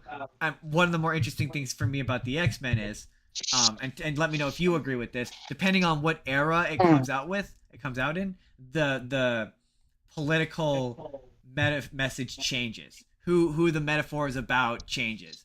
So like in the 90s show, the animated show, it's kind of the point of the X-Men, though. That's what they're supposed to be for. So what's interesting is the animated series, it's very much racism. It's racism. It's very much racism. Because, and what's really interesting about, like, they kind of, what's fascinating about X-Men, you couldn't make it nowadays because it'd be so concerned with like prolonging doing the shit. But like the animated series is like, every season it seems like their approach is like, we may not get to do more of these, so let's just do every current run of the comic ever. So like within the first episode, like within the first season, they're fighting Apocalypse, like they're doing Days of Future Past, like it's just very funny. But yeah, it was just interesting to me, how that show, despite being older, was able to convey these ideas in just a more interesting way, I guess. Well, again, that's because they are just taking the comic runs. Yeah, true. They're just doing a 1-for-1. Like that with that, it's not so much an adaptation as it is a straight homage. Whereas the movies are adaptations. Now you could make the argument one way or the other, whether they are successful adaptations. And largely, I agree with you. Yeah. I do think those early ones Sorry. dropped the ball, I regained my point. but they unlike the show are adaptation. Yeah. What was interesting, is in the animated series, the metaphor is racism, and in the movies, it's now gay people. And when we get to the later stuff, it will eventually be transparently about trans people. At least in my opinion, it is. This is just no, not this one so much, but the next one. Have you tried just not being a mutant? I would say the X1 to X3 is. Are we back on those ones? Yeah. So I would say sorry. Just to wrap on the animated series. Sorry. You said that, and I just a real quick wrap on the animated series. Unless you had something sweeping you wanted to say. I was impressed about the movies. No, sorry, about the animated series. Did you have anything you wanted to say about the animated series? No. Beyond the fact that Cal Dodd is in it, and he is really good. And that that's what I was gonna say. I was surprised by how much I had forgotten about that show. A big thing I hate in the movies is I hate the love triangle between Cyclops and Jean. And I for the longest time, for years, I was like, that wasn't in the animated series, and it is. Second episode, Wolverine absolutely is in love with Jean on that show. Like he has this unreciprocated, unrequited love that I did not realize was a thing. That apparently is just a thing. So here's my thing with that, and this it just kind of anytime I think about it weirds me. Okay. He's like 300 to 400 years old. Yeah. Him having any romantic interest with anyone becomes instantly creepy. And should it? Because he's technically, he looks like he's their age. Yeah, I don't know. Mentally and physically, he is like hundreds of years old. It's where's the line for you? To be fair, I've never liked that. I don't think it's I don't like it in the movies. It's not presented interesting. Like it feels weird. But to be fair, Wolverine in that show has a surprising amount of emotional depth, and there's a lot of episodes which are just Wolverine is sad and dealing with his emotions that I completely forgot about. So I'm like, yeah. Can't hear you. Yeah. Hold on. Give it a second. He'll be back. Give him a second. Can you hear me? Can you hear me now? Can you hear me now? I can hear you now. Can you hear me now? You can hear me now? Okay, we're good. Yeah, in the animated series, Wolverine gets a surprising amount of depth that now we're back on the movies. I don't think Hugh Jackman is a good Wolverine. I think he makes that, or certainly I don't think he in those early movies is a well written Wolverine.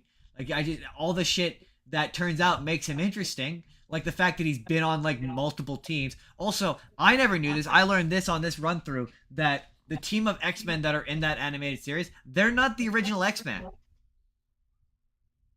No, they're not. The original ones are you have Beast, you have Jean, you have Cyclops, you have, I think Angel was one of the original ones. And Iceman.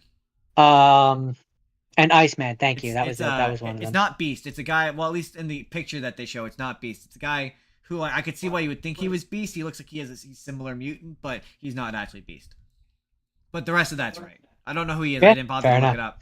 But yeah, they show him a lot in X-Men 97, and I had no idea.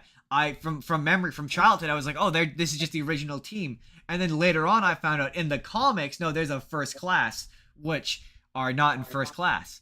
None of which are in the movie First Class. But yeah, and Jean and I didn't realize that was an element on that show. And yeah, I looked this up because I didn't finish it. Later on, Iceman shows up, and he's from the original X-Men. I was like, oh, that's interesting. I didn't know that.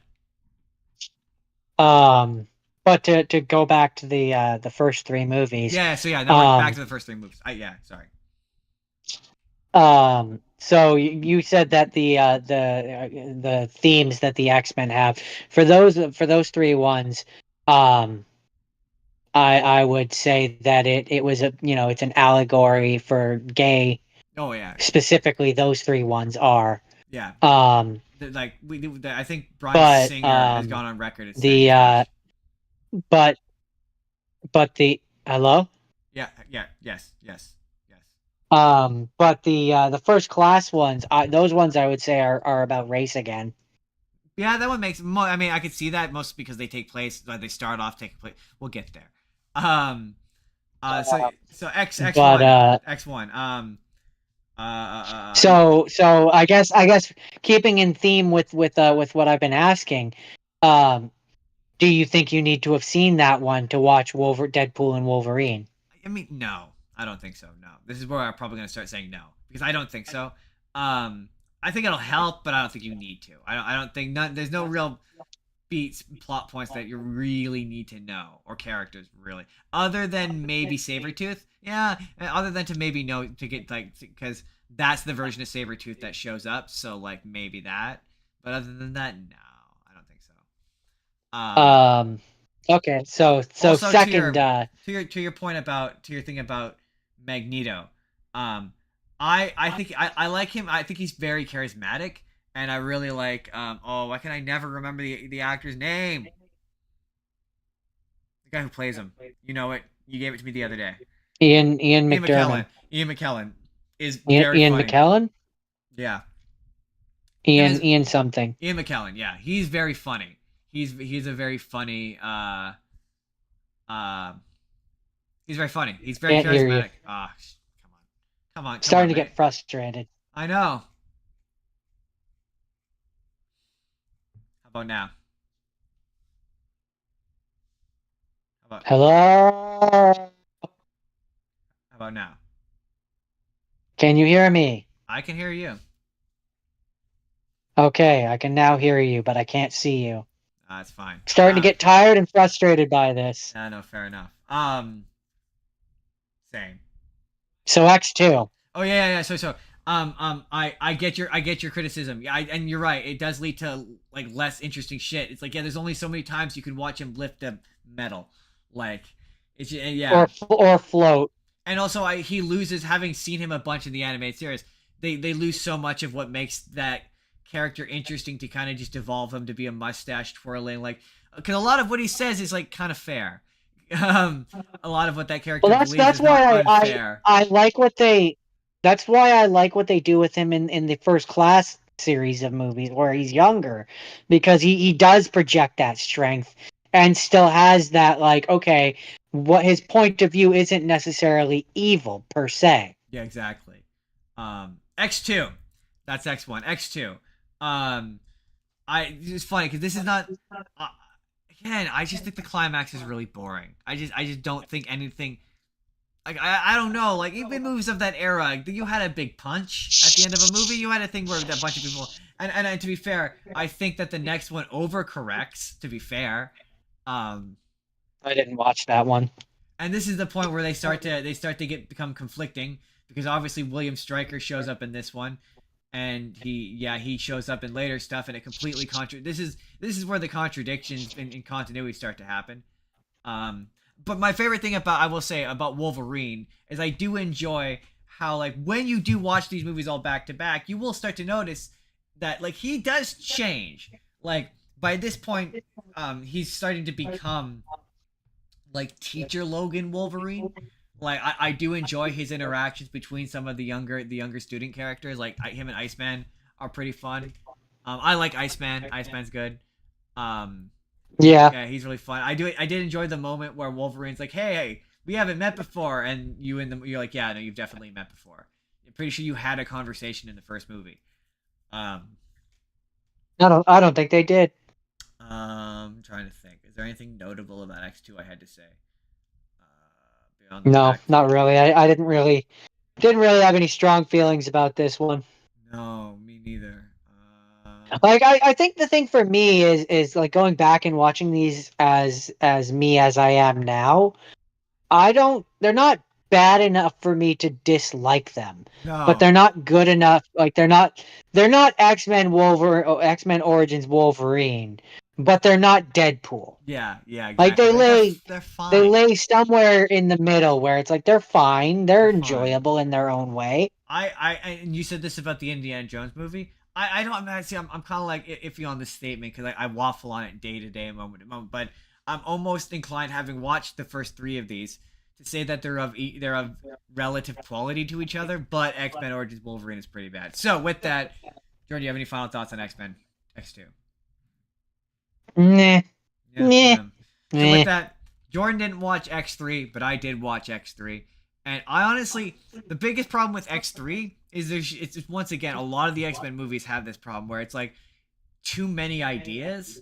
So like that's the one where it's like there's the Cure, and how many different ideas were there? There was the Cure, there was the Dark Phoenix. Only thing I really remember about that one is the scene where old man Magneto lifts the Golden Gate Bridge and like carries it to somewhere else. And he's like, Charles said we should build bridges. He's like, you didn't build a bridge, you moved a bridge. I mean, maybe if Charles said one day we'd move bridges, but no, he said build bridges. You're not building a bridge, you're just moving a bridge. Anyway, there's a lot. There's things to like in it. Like I think Kelsey Grammer as Beast is really good. That's one of those castings where it's like, yeah, it's a good casting. There was one.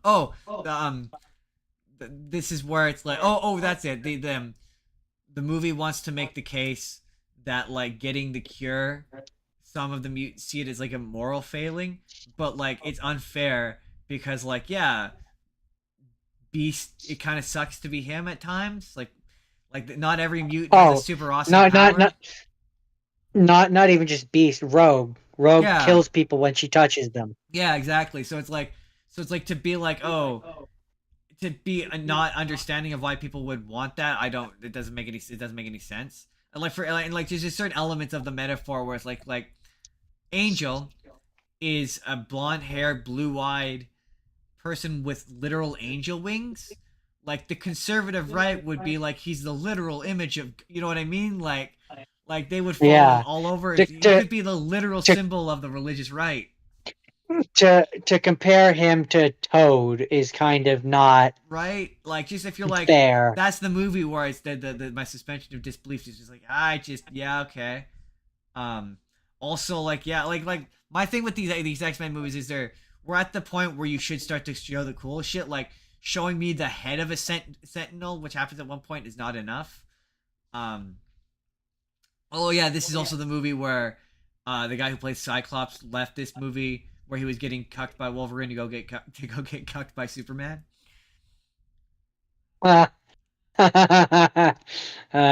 Literally, that's why he's not in this movie that much. He left to go do Superman.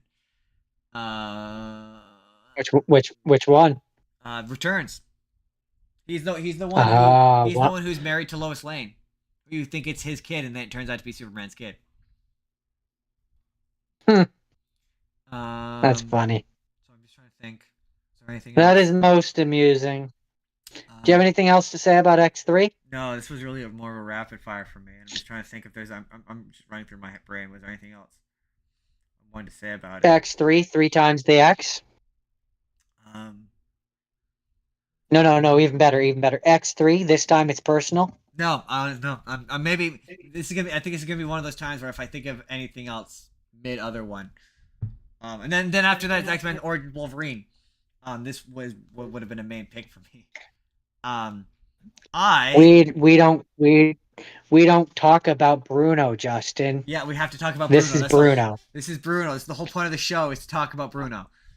It's honestly. But we don't talk about Bruno. I was gonna watch. We this is another one. We have a video on it. I ran out of time to watch the video to see what we thought about it. It sounded like we gave it a positive review. Here's the thing. It has a lot of interesting ideas. That it doesn't do well. So to go back to tie this back to X-Men the animated series, is there's a lot of episodes of X-Men the animated series which are in this movie but done shitty. So like there's an episode where you see his origins from getting the adamantium in his skeleton or whatever, and it ends with him getting like he fights a team called Alpha Flight, and there's like a Canadian basically it's like a team of Canadian superheroes, and it's an absolute. I made a TikTok about this. It's Canadian. Absolute travesty. They are not in that fucking movie. It's awful. Pissed me off. Yeah, they're the Canadian Avengers. Pretty much, yeah. they're former team of Wolverine, and the point of the episode is that they're trying to hunt him down, and there's a whole plot of like this team getting killed off, and like even in like name reference, they should have been a reference to Alpha. Well, okay, from what I heard is you remember the bit after he escapes from the Weapon X facility where he winds up at the old women or the old people's house. Vaguely. Supposedly their names are a reference to Alpha Flight. I don't remember what they are, but they're apparently like a loose reference to Alpha Flight. And I'm like, not good enough. Interesting. And I just remember being upset. The thing that I remember about that movie, because I blocked out most of it, it's been years since I've seen it, and I have no desire to watch it again. We've seen it multiple times in theaters. I'd like to point that out to you. But part of what I remember about what upset me about it, and maybe this was a retroactive thing of looking back on it and realizing it, think it's a retroactive is thing. that I read the original comic book, and I think that's part of why the original 3 didn't bother me as much. I read the original comic book for X-Men Origins Wolverine, and so watching this movie and seeing how much they dropped the ball, it made it worse. It's weird because and I couldn't really figure out the way to articulate it, and I saw a video where someone kind of did, where like he's just kind of the same guy.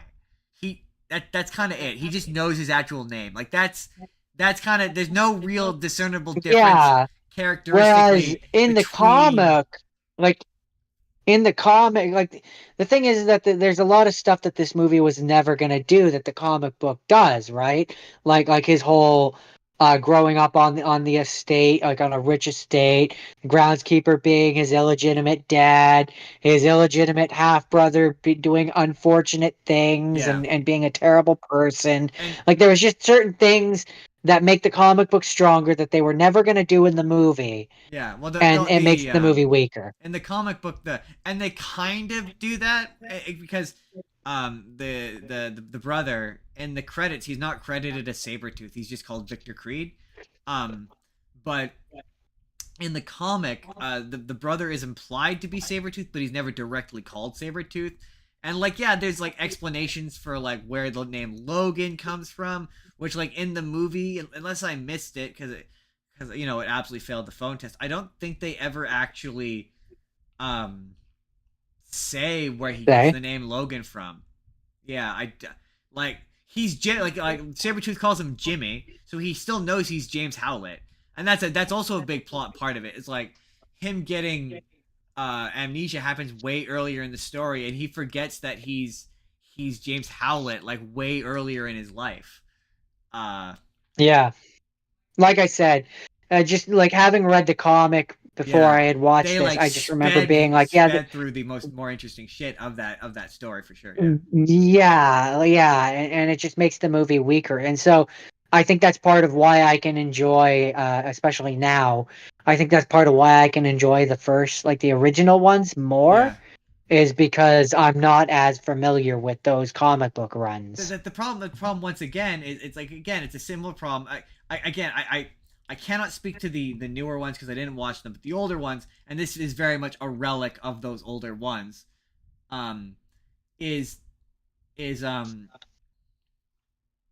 they have too many ideas. So it's like, yeah, you have the X-Men and the Wolverine origin stuff in there, but then they also want to adapt the Weapon X comic, which is like a good comic, but the whole thing with that comic is it's mostly, there's not a ton of dialogue, and it's mostly about Wolverine just hunting down and killing the Weapon X people, just right after escaping Weapon X. But yeah, he can't be like that savage character because then he's not a character.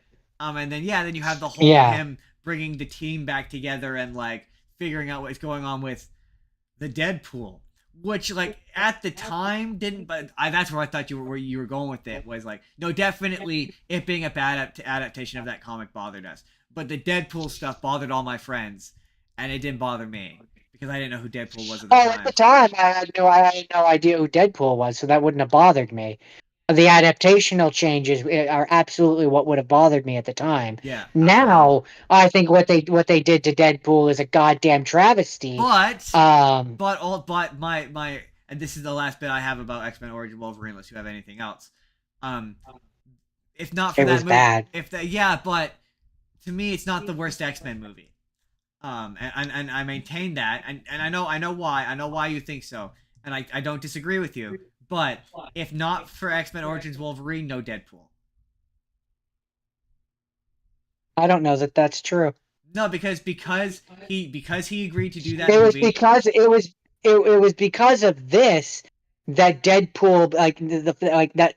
It's because of this movie that it was so hard for him to get a Deadpool off the ground to be made in the first place. If this hadn't so absolutely ruined Deadpool's image, I think he would have had a much easier time getting it made. No, that's not. But again, that's not the story. The story is the reason why he was able to convince them to allow him to do Deadpool was on the condition that was part of the condition for doing it in the first place, was that he would eventually get to make that movie, and that was what got his foot in the door to have the discussions, which eventually led to him being able to make that animatic, and then which eventually led to him leaking the animatic. So no, and this is where, I mean, if anything, if not for this, and I think Hugh Jackman said this in an interview, Wolverine and Deadpool don't happen, because this is where they became friends.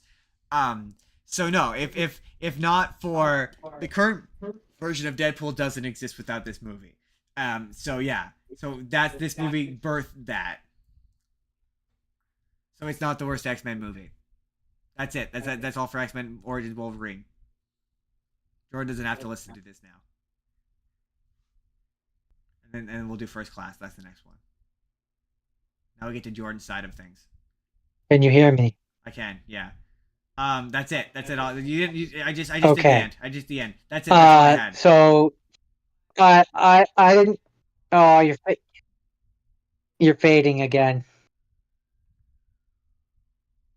You're fading again. Give it a second. This is frustrating. We're gonna be. Yeah. I don't know why it's doing it. Just something we got to put up with. And when it's doing it, like currently on the stream, it's frozen with me holding my finger up, and it's doing the circly spinny thing. Weird. Because even we have these issues even when I go through on my end. It's fine.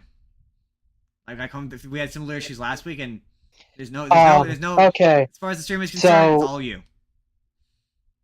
X-Men First Class. So First Class.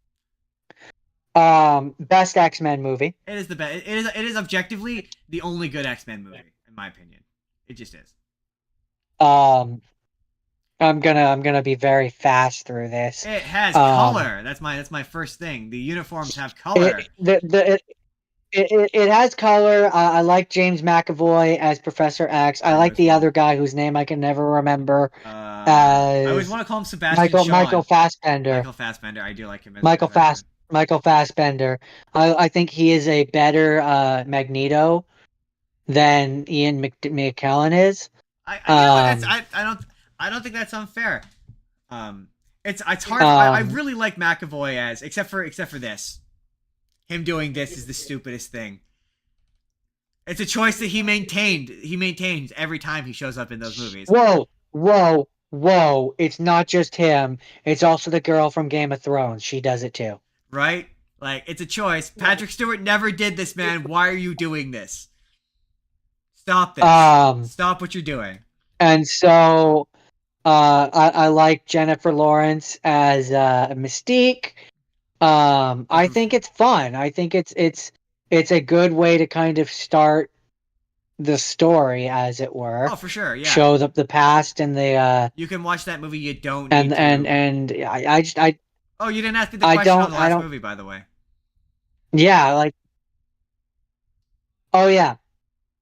You missed two, actually. We missed Do two. you need to have? Do you need to have watched X3 to watch Deadpool and Wolverine? No. No? No, I'm gonna say no. I'm trying to think about Logan. No, I don't think so. Wait, remind me. I think you do. For X3? I think you need to have seen X3 because you need to have seen Logan. And if you had to have seen Logan, then you needed to have seen X3. How does that's why I was doing that math in my head. How does X3 tie into Logan? In Logan, he keeps having flashbacks wait, is that Logan? Yeah, that's what I'm getting. Nope, sorry, that's the Wolverine. That's the Wolverine. That's the Wolverine. Never mind. No, no, you do, but not because of Logan. Yeah, because I'm like, one of them is about him being sad about Jean dying. I remember that. I couldn't remember which one it was. Yeah, no, that's the Wolverine. So no, I don't think you need to have. I don't think you need to have. What about cartoon? You need to have seen the cartoon from our childhood. Oh, the show to watch. No. The answer is no. Justin. No, well, I mean, only in the sense that it would make you recognize the suit that he's wearing in Deadpool, right? But beyond that, no. It has never been this bad before. I know.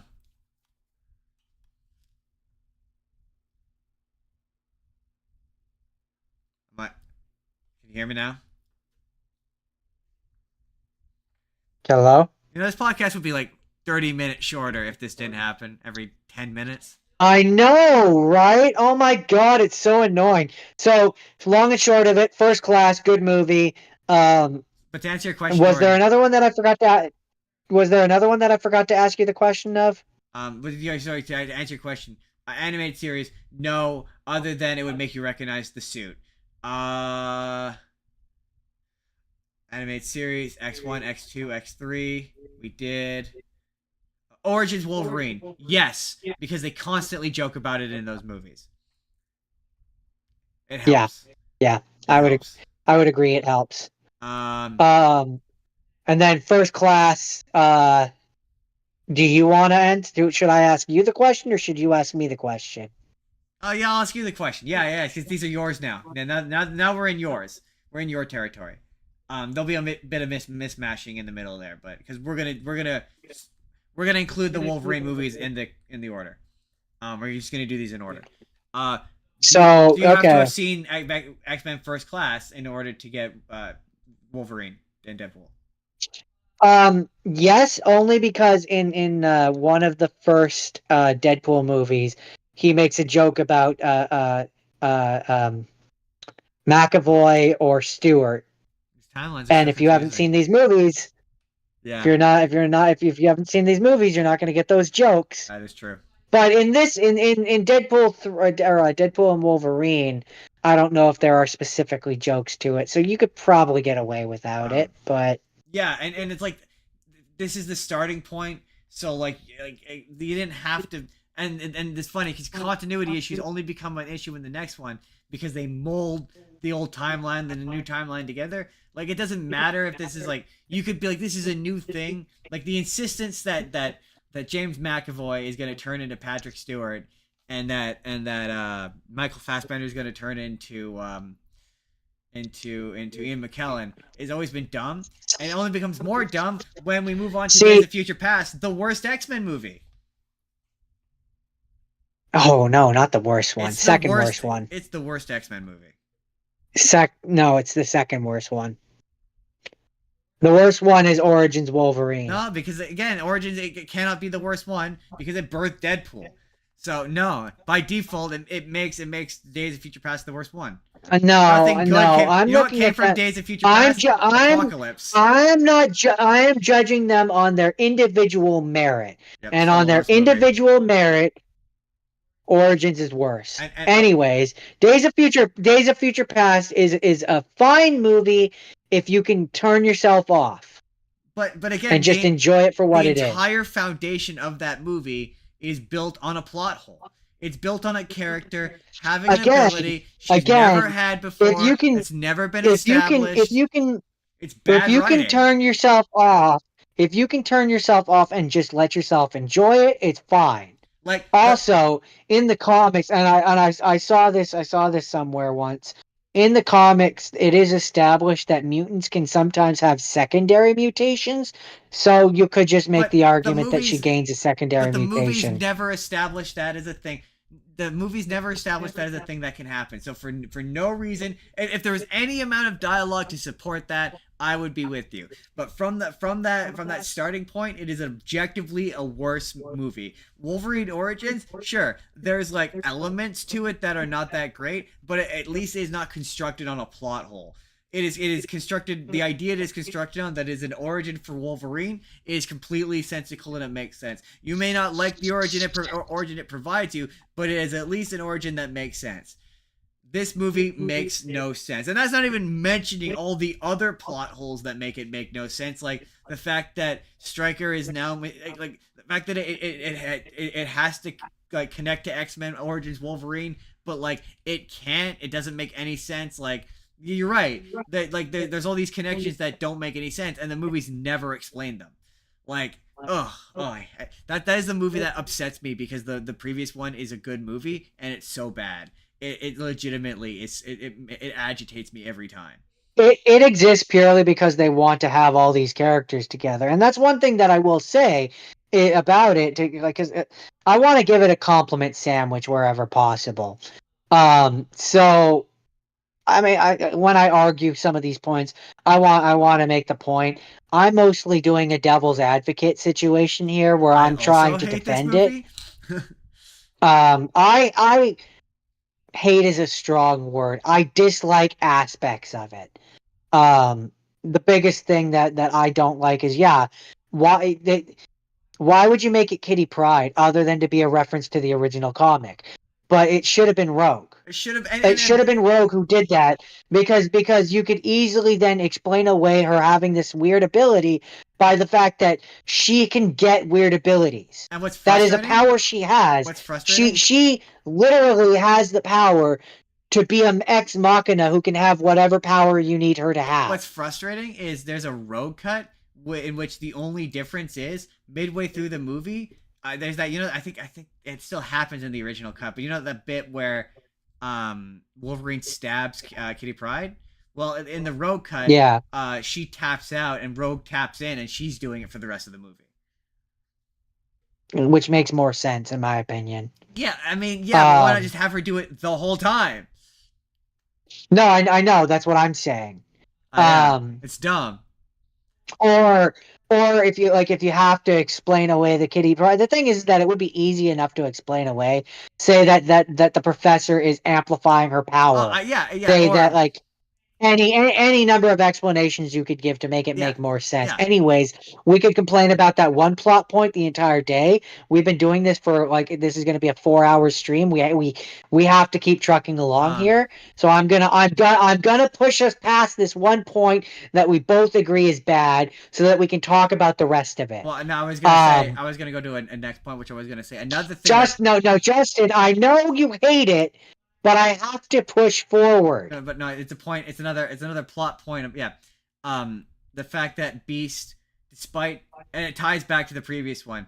Beast's character arc in the first movie is learning to accept his mutation. A lesson he seemingly forgot between movies, because he has the exact same identical character arc in this movie. He has this character arc in every one of these movies, where he has to relearn to accept his mutation for some stupid reason, because the actor didn't want to wear the fucking makeup. So the other thing about this movie is that so the way that they explain it is, when Wolverine goes back, he changes things, and then the minute he comes back into his normal thing, reality snaps to fit around him. And that's where I say it has to have created two separate timelines. Because I think the way that it works is basically, so you know how in Back to the Future, when they go back to the past and change the past, that future that they existed disappears instantaneously and becomes the new future. Yeah. I think it's the same rules here, but because he's not cabling it, He's not physically traveling back in time. His mind is only traveling back in time.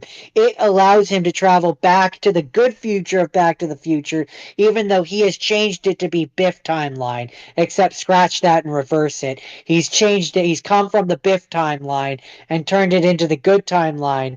And that, like, you know what I mean? Like, he snaps back to that original 3 movie timeline where they're all different actors, but then that past continues on into the Dark Phoenix movie, which is different and has to be different because there's a lot of things that just otherwise don't make sense. And my headcanon, in order to make this work, has to make it where it exists in a different timeline, or it bothers me. So okay. So what I will say is, unless you have anything else to wrap up Days of Future Past, unless you got anything else you want to say, any other points you want to make? It's fun. Oh, I do like how in when they're in the past, the Sentinels look more like the actual Sentinels, and I kind of The don't. Sentinels are fun. I don't mind. I don't mind that the Sentinels look weird because it's like, yeah, if there are future versions that are more advanced, This is it kind of makes sense that they would look a bit different. this is kind of the point where they're adapting MCU sensibilities. So like, yeah, man, the action sequences involving the future Sentinels are fun. Getting to see Iceman be full Iceman, that's fun. And get to ride ice and shit. Like there's stuff to like in it. But with that, Yeah. Moving on to the next one. For as much as Days of Future Past makes me angry bad, I think Apocalypse is fun bad. This is where these movies start to become fun bad, in my opinion, anyway. I don't dislike Apocalypse. The only thing that I don't like in silly and Apocalypse, and you probably know what I'm gonna say, I don't like how Apocalypse looks. Nobody does, but that's part of what makes that movie funny. I think the makeup looks ridiculous and stupid, and he looks horrendous. He really does look like Ivan Ooze. It's bad. It looks bad. He's so bad. Otherwise, the movie's fine. It's fine. Like I don't have. I thought it was fine. It's. I mean, like I say, it's for me. It was bad in a fun. Like the fact that the movies narratively go out of their way to explain why Charles Xavier is bald might be the funniest thing in that franchise. That made me laugh. He had a big psychic battle with Apocalypse and his hair. I think I said that as a joke once, where like in the 3rd movie they should just have him do this, and his hair should just fall out, and then they just did it, and it's maybe the funniest thing in that franchise. Like it's very funny. I will say it is kind of forgettable, but it's fine. It's fun. I thought it was fine. Like I didn't think it was egregious. There's nothing egregiously terrible. Also, yeah, I think Magneto, I think he's got good shit in that one. That's the one where they kill his family, right? And he freaks it. Yeah. That's where and he does like and that's the one too where it's like they actually delve into the fact that like, yeah, he's an Omega level mutant. He could dredge metal up from the center of Earth and seriously fuck up the planet, which he does. Yeah. Like they really just they make you like in the original ones they don't really like he moves metal. In this one, like you kind of get to see more of what he's capable of, which I really enjoy. It's like that with the animated series as well. Yeah. That you really kind of discover that, yeah, man, these movies really did this character dirty. Like he can do way more than like. But to be fair, a lot of the characters get muted in these movies. And you're right. Yeah. These newer ones are where they finally and like. I don't know unless you got anything major you want to say about Apocalypse. No, not really. I just don't like how Apocalypse looks. In Dark, I quite like Dark Phoenix. I was surprised by how much I liked it. They get to do some kind of. I remember the number one thing I remember about it. I think there's a bit where someone slaughters some robots or something, and I just remember it looking really cool and being like, some of this looks cool. Like I remember not totally hating that movie. There's a scene where Jean, as the Phoenix, is fighting the alien people that want her powers, and she's like turning them into dust, Thanosing them. Yeah, I think that might be. But I just remember there's a couple of like there's one scene on a train which was like this is cool. I'm digging this. Yeah, that's the scene that I'm talking about. Yeah. Like I remember that being like this is not the worst X-Men movie because everyone kept saying it. That was the big thing. Oh no. It's by far not the worst X-Men movie. That's X-Men Origins Wolverine. No, you're wrong. Sorry. I will. Okay. If we're talking in terms of plot holes, then yes, Days of Future Past has to be the worst. I want to amend that statement. My least favorite one Okay, that's is probably way X-Men better. Origins Wolverine. Yeah, like for me, it goes Days of Future Past, Origin, and then probably X3.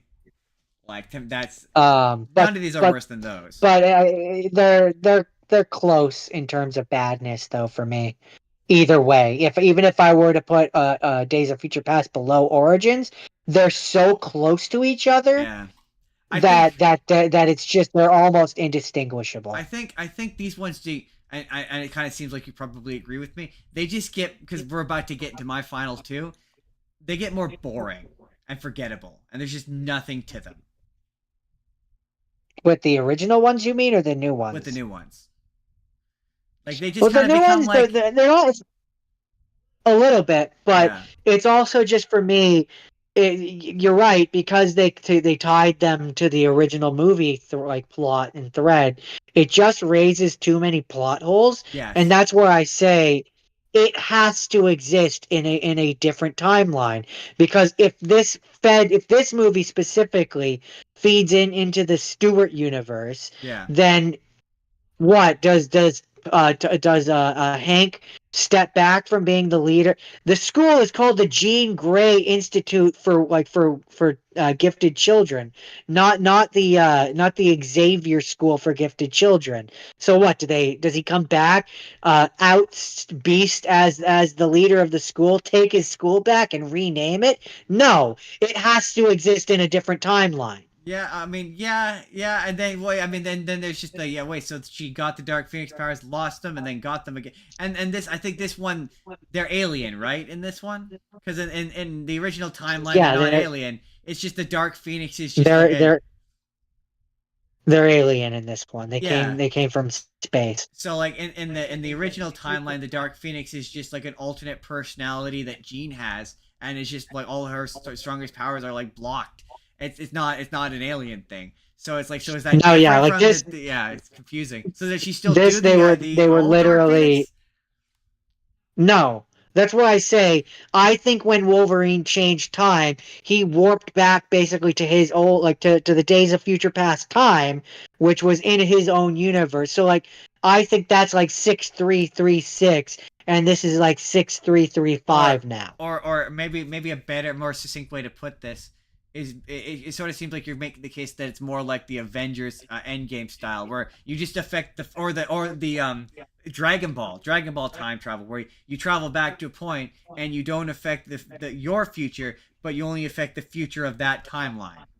Exactly. Yeah, exactly. That's what I'm trying Yeah. to say. Yeah, that makes sense. Yeah, I can see that. That makes sense. So when he travels back, Or if you prefer, it's also Jenny Smith rules, where when they went back and changed stuff, that like it's different now. yeah. Do you have anything else to say about Dark Phoenix? I don't want to feel like we're rushing through yours, but it just feels like you don't have a ton to say. Not really. I mean, they're fine movies. Unlike the bad ones, it's hard to say. Like they're just fine. They're Yeah, they're nothing really fine. awful or like it's fun to get to see these movies go like it's fun to get to see like McAvoy and Fassbender and all of them have they've had their trilogy just like the Yeah, original ones did.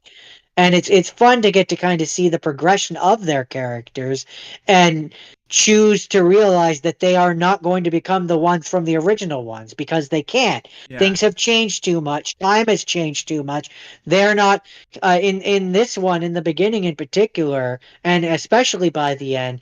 Magneto's kind of done. yep, yeah. He's not becoming Ian McKellen. Like he's not. There's no way. My He's thing done. my thing with these movies is, yeah, I wish they hadn't taken that divergence in the second one to have the old characters come back.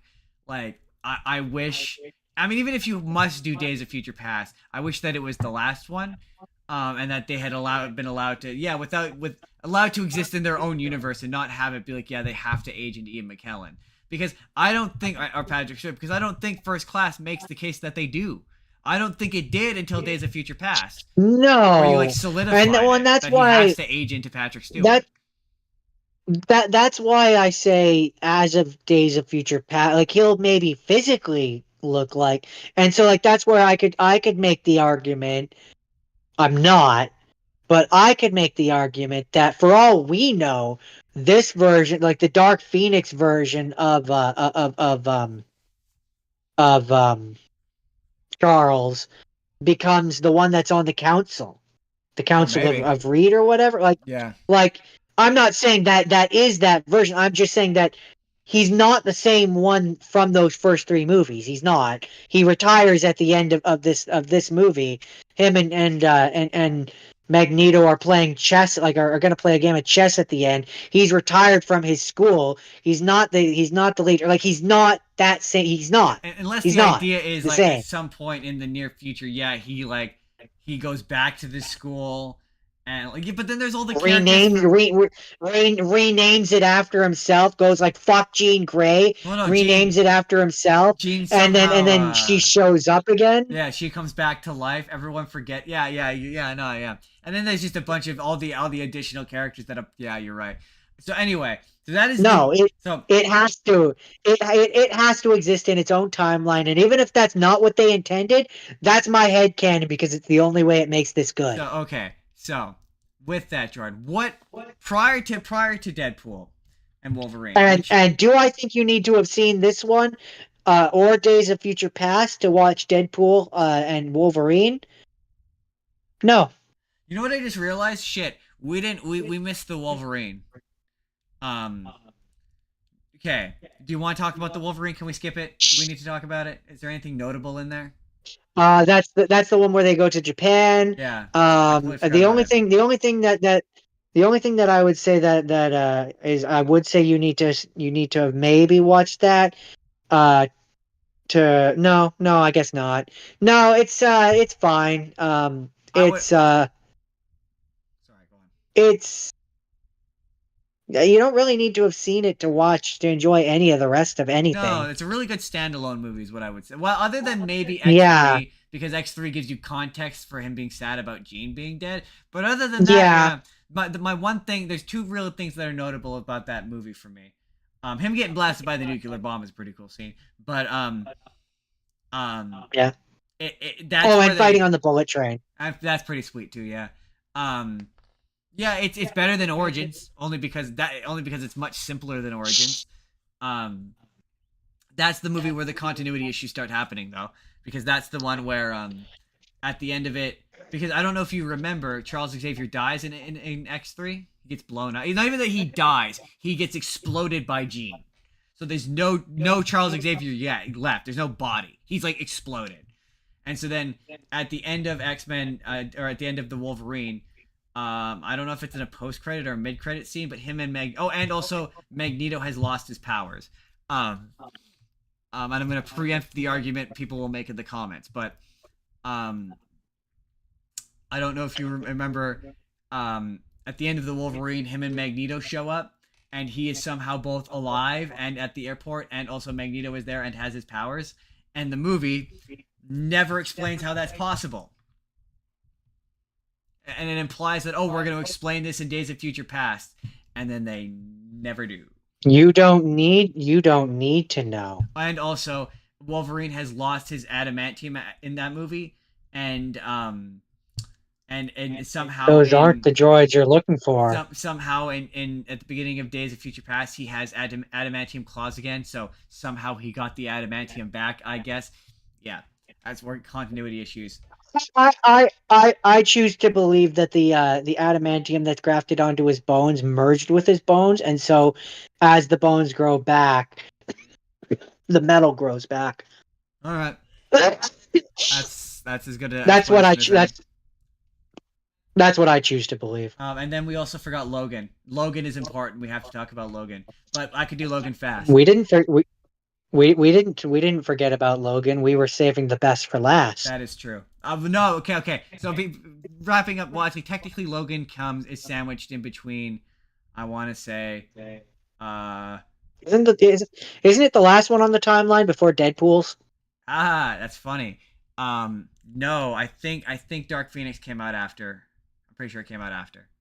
I think it's Apocalypse and then Logan. Oh, that's not what I said. I said on the timeline. Oh no, but we're doing these in release order. Oh, right.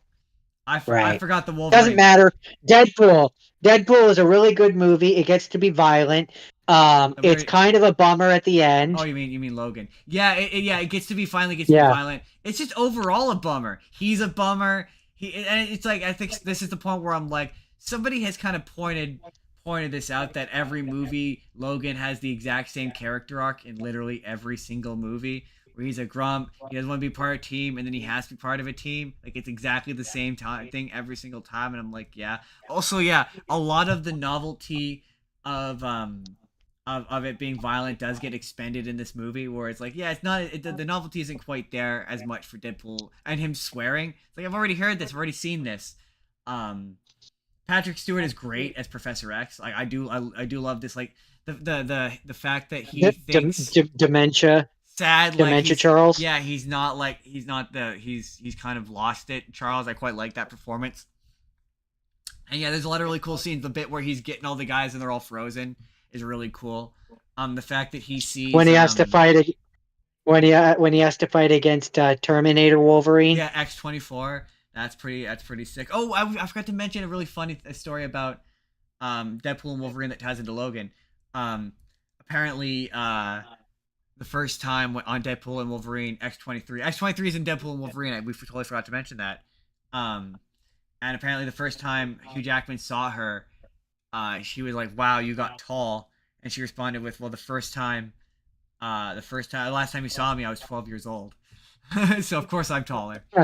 But apparently that's funny. I didn't share this trailer with you because it contained a big spoiler. But the last trailer they put out, she was in it, and the only reason why they gave it away was so she could go to the premiere. Because otherwise, it's a big spoiler that she's in it. Aww. Yeah. That's sweet. I know. I was like, oh, that's really sweet, but that's cute, but also they shouldn't have spoiled that. No, I agree. But like, I will say, her and to a similar degree, Dakin, they're kind of like someone's idea of like, how do we take Wolverine and like, Poochie. It's just the best comparison I could, like Poochie, where it's like, how do we take this character and like amp them up and make them cooler? So like, oh yeah, Wolverine's got claws, she's got foot claws. Like, she's just that kind of character. Yeah. Or she apparently she did a lot of that shit herself, as well. A lot of the stunts she did. Oh, herself. really? Yeah. Just a well-made movie. Probably I always forget about. But to be fair, I don't consider it an X-Men movie. I mean, it is one. But it isn't, because it doesn't have, to me, an X-Men movie has to have at least one other X-Men. I suppose technically Charles Xavier's in there. You know what? It has Charles Xavier. Two other X-Men, because the team is No. You don't get to change the rules. Otherwise, it's just a duo. Because like also, I think that one that helps him in the beginning, that's able to find other mutants, I think he's technically an X-Man. No, I believe he's a bad guy in the comics. Traditionally, I don't think he's an X-Men, but I could be wrong. Maybe. I guess, okay, fine. To me, it's less of an X-Men movie than the Deadpool movies are. They are more of an X-Men movie to me. But I don't know. Maybe I'm wrong. I could be wrong about that. So, but it's a weird bummer. The ultimate question is, do you need to have watched it to? Very much so. Yeah, very much so. You need to. This is the one. This is the one of the Wolverine movies, of the X-Men movies. This is the one you gotta watch. And you should anyway, because I know I said that First Class was the only X-Men movie, but like, if this is honestly the only other good X-Men movie. It's like if you were to be like, superhero movies can be art and a film, like in the artsy fartsy, like up your own ass kind of way. This is that kind of movie. It's just a well crafted and executed and well made movie. But Jordan, okay, so here's the question: what did you think? Two more left. We got two more left, and they're gonna be quick, I promise. What did you think was the... two more? I got two more. I got my two haven't seens. I hadn't seen these. That's right. There's two more, baby. Go on. Well, okay, let me ask you this, John. What did you think was the last live action X-Men movie prior to Deadpool and Wolverine? The last one that had come out. What would you have guessed it was? Let's make this fun. Let's end this out on a fun note. Dark Phoenix. It's funny you say that, because it's not, Jordan. It's very much not. It is a little movie called The New Mutants. Have you heard of The New Mutants by name, Jordan? Does it sound familiar? I will not be shocked if you say no. No. No. Okay. Okay. How do I describe the New Mutants? Okay. So the New Mutants, Jordan. In 5 words or less. It takes place in a hospital. There's a girl. It starts. I can't do 5 words. That's 5. That's 5 words. But it takes place in a hospital. In a hospital. Well, what you think is a hospital.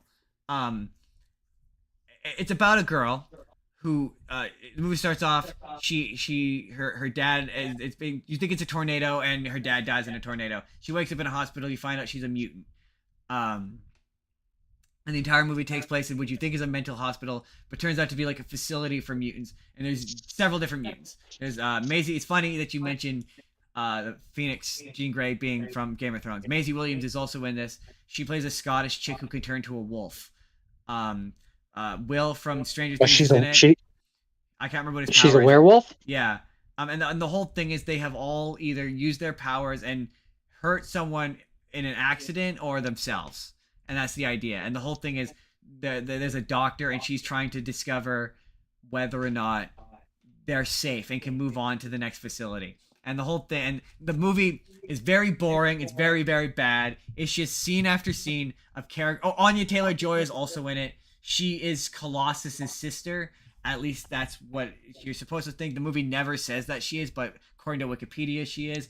And her power is she has access to a magical dimension where she can summon like weapons and armor and stuff, and like a dragon. So wait, this is X-Men? Yeah. So who are the so it's Charles Xavier in it? Who are the X-Men? Like, well, these guys in the comics, there's like 4 or 5 different X-Men teams in the comics. So there's like, you know how in Deadpool there's X-Force. This is one of those. So this was the after the original X-Men. This was like the next team of X-Men, and it's just different. So they're not really X-Men. In this context, no. You're supposed to. Part of the twist is they want you to think that because the doctor that's watching them is like, oh, I monitor you and then I send you up to my superior, and then the question is, oh, who's my superior? And the movie the whole time wants you to think that it's Charles Xavier, and it's just a lot of like characters who have cool looking powers, like just sitting around talking about their backstories, and that's it. It's just like scene after scene of characters saying their backstories and why they wound up in this place. And eventually, I'm going to spoil this movie, but eventually you find out that it's not Charles Xavier, that in fact they're with Essex Corp, that this is an Essex Corp facility, and it's the same people. Oh, so it's Project X. No, they go so far as to show you the people who created... Or Weapon X, rather. It's sort of, but no, it's the people from Logan. So the people who created Laura and the guys who are chasing after them, the company that created... Yeah, they're the Weapon X people. No, they're not the Weapon X people. Different guys. They're Essex Corp. It's connected to Mr. Sinister. Oh, okay. Yeah. And so that's the only real connection between this and the other movies. Is there's a scene where like the character and there's the whole mystery is like the whole thing is it's supposed to be a horror movie, so you keep seeing all these scary things, but because it's X-Men, it's not really all that scary because you're like, oh, it's mutant stuff, so it's not really scary. But the mystery is supposed to be, oh, why is this happening? But they show the girl's like scans, and you see that she's giving off psionic energy, which is obviously, I don't have to explain what psionic energy is to you, do I? I mean, that's Jean Grey kind of stuff. Psychic energy, mental energy. So it's obvious that it's coming from her. So when the big twist happens that it's her, you're like, yeah, it's really obvious that it's her. And so the only hint, the only connection is you see a scene where they show, the bit in Logan where they're putting down the kids. Yeah. Yeah, they show that scene. They literally just show the scene from Logan, and you're like, oh, it's the bad guys from Logan. Oh, okay. And that's the only connection. And it's just otherwise it's like it's just not a very good movie. It's bad. It's clearly trying to like, what if the X-Men? It's trying to subvert the idea of the X-Men, but the X-Men hasn't really done anything that you can like in terms of like cultural significance that you can subvert. So it's like, oh, what if the X-Men is a horror movie? But nobody really asked for that. So you definitely don't need to have seen this to watch Deadpool versus Wolverine, and right? It's really sad that it was the last live Deadpool action and Wolverine. Yeah, and the ultimate point to it, to button the live action X-Men movies, is to say that I'm really glad that Deadpool and Wolverine came out, because it is a much better final Fox X-Men movie to end on than this one, because this is a nothing of a movie that you didn't even know existed until 5 minutes ago. No, I've never heard of it. Which sort of demonstrates how bad it is. Also, we didn't even touch Legion, which is another X-Men, live-action X-Men thing. Anyway, finally, really quickly, to button this, to tie this all together, to bring this full circle, I have to really quickly talk about X-Men 97. And this one I'm going to do in generalities, because Jordan likes that show, and he will eventually want to watch it. And all I will really say is, it is a good show. It is a bad facsimile of the original show. It is very similar to I think I compared it to that Once and Always a Ranger special, where it's like it's not a continuation of the show so much as it is someone's idea of what they think the show was, or what they remember the show being. So there's a lot of really cool looking action sequences, but like at one point Wolverine stabs a guy and you see the guy, he stabs him right through and he's bleeding. There's cursing, there's swearing. There's there's a lot of more adult themes, and it's made for guys our age. It's not made for the target demographic that X-Men the animated series was.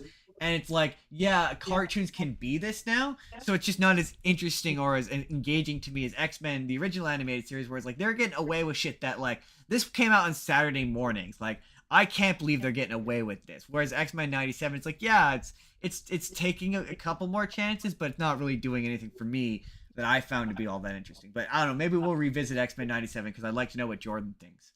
I will say two kind of I'm gonna ask Jordan, did you hear the bit about Rogue and Magneto? In the new one? Yeah, in X-Men 97.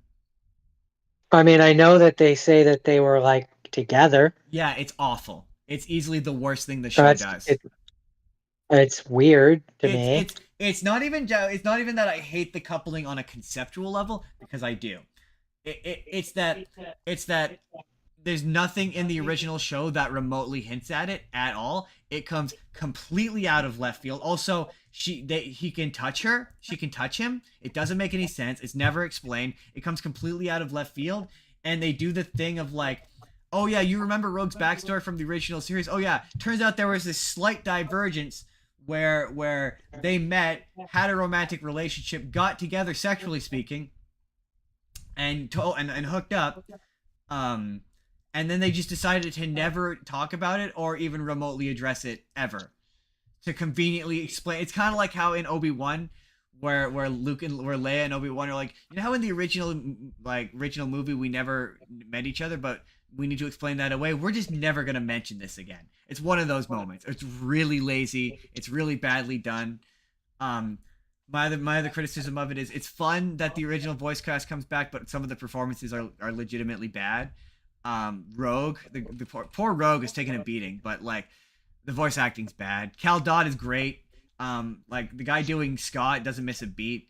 Beast is a little weak, and I think they recast Professor X and they recast Jubilee, but the original voice actress does get to come back in kind of a fun cameo in a later episode.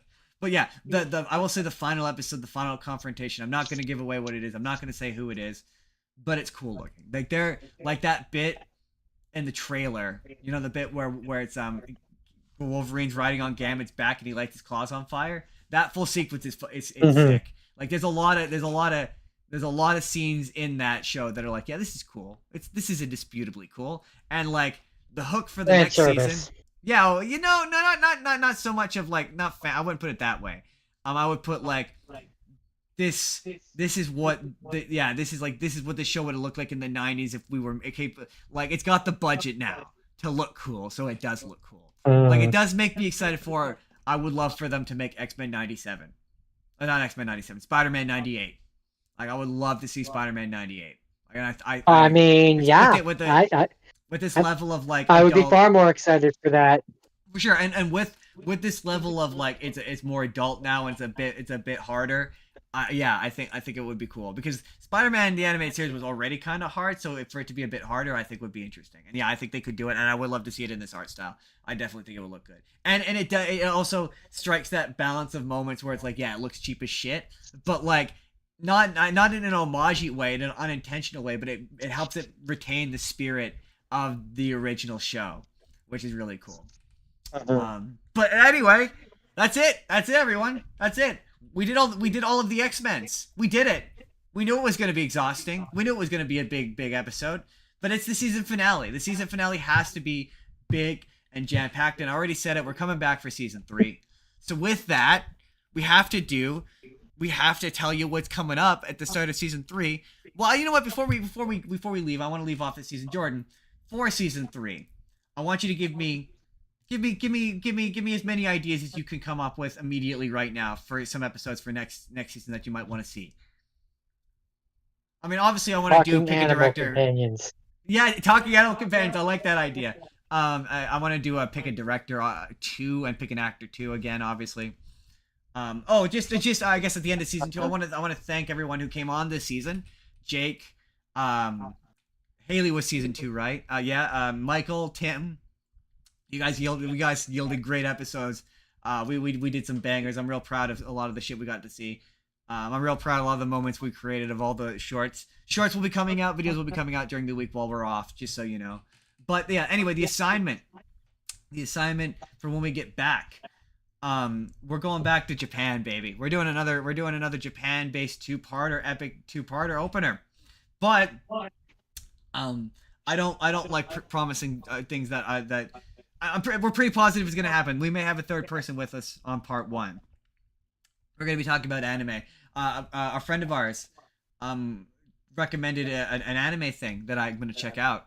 Our second viewer submitted choice. That's going to be fun. But that's the easy one. The easy one is it's just anime. You pick your animes. That's it. But for episode 2, it's season 3, Jordan. We have to raise the stakes. And with that, do we? We are once again, we're doing live action Japanese stuff. And instead of us both picking the same thing, we have decided to pick different things.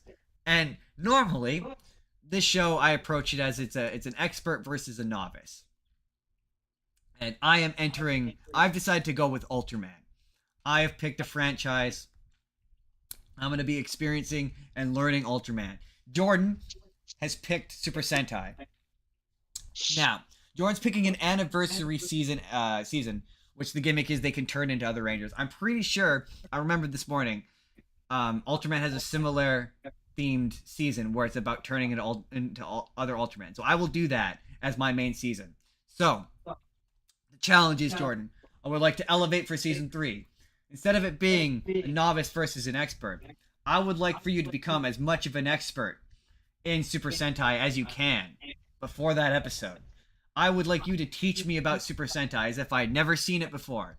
I would like you to read Wikipedia articles.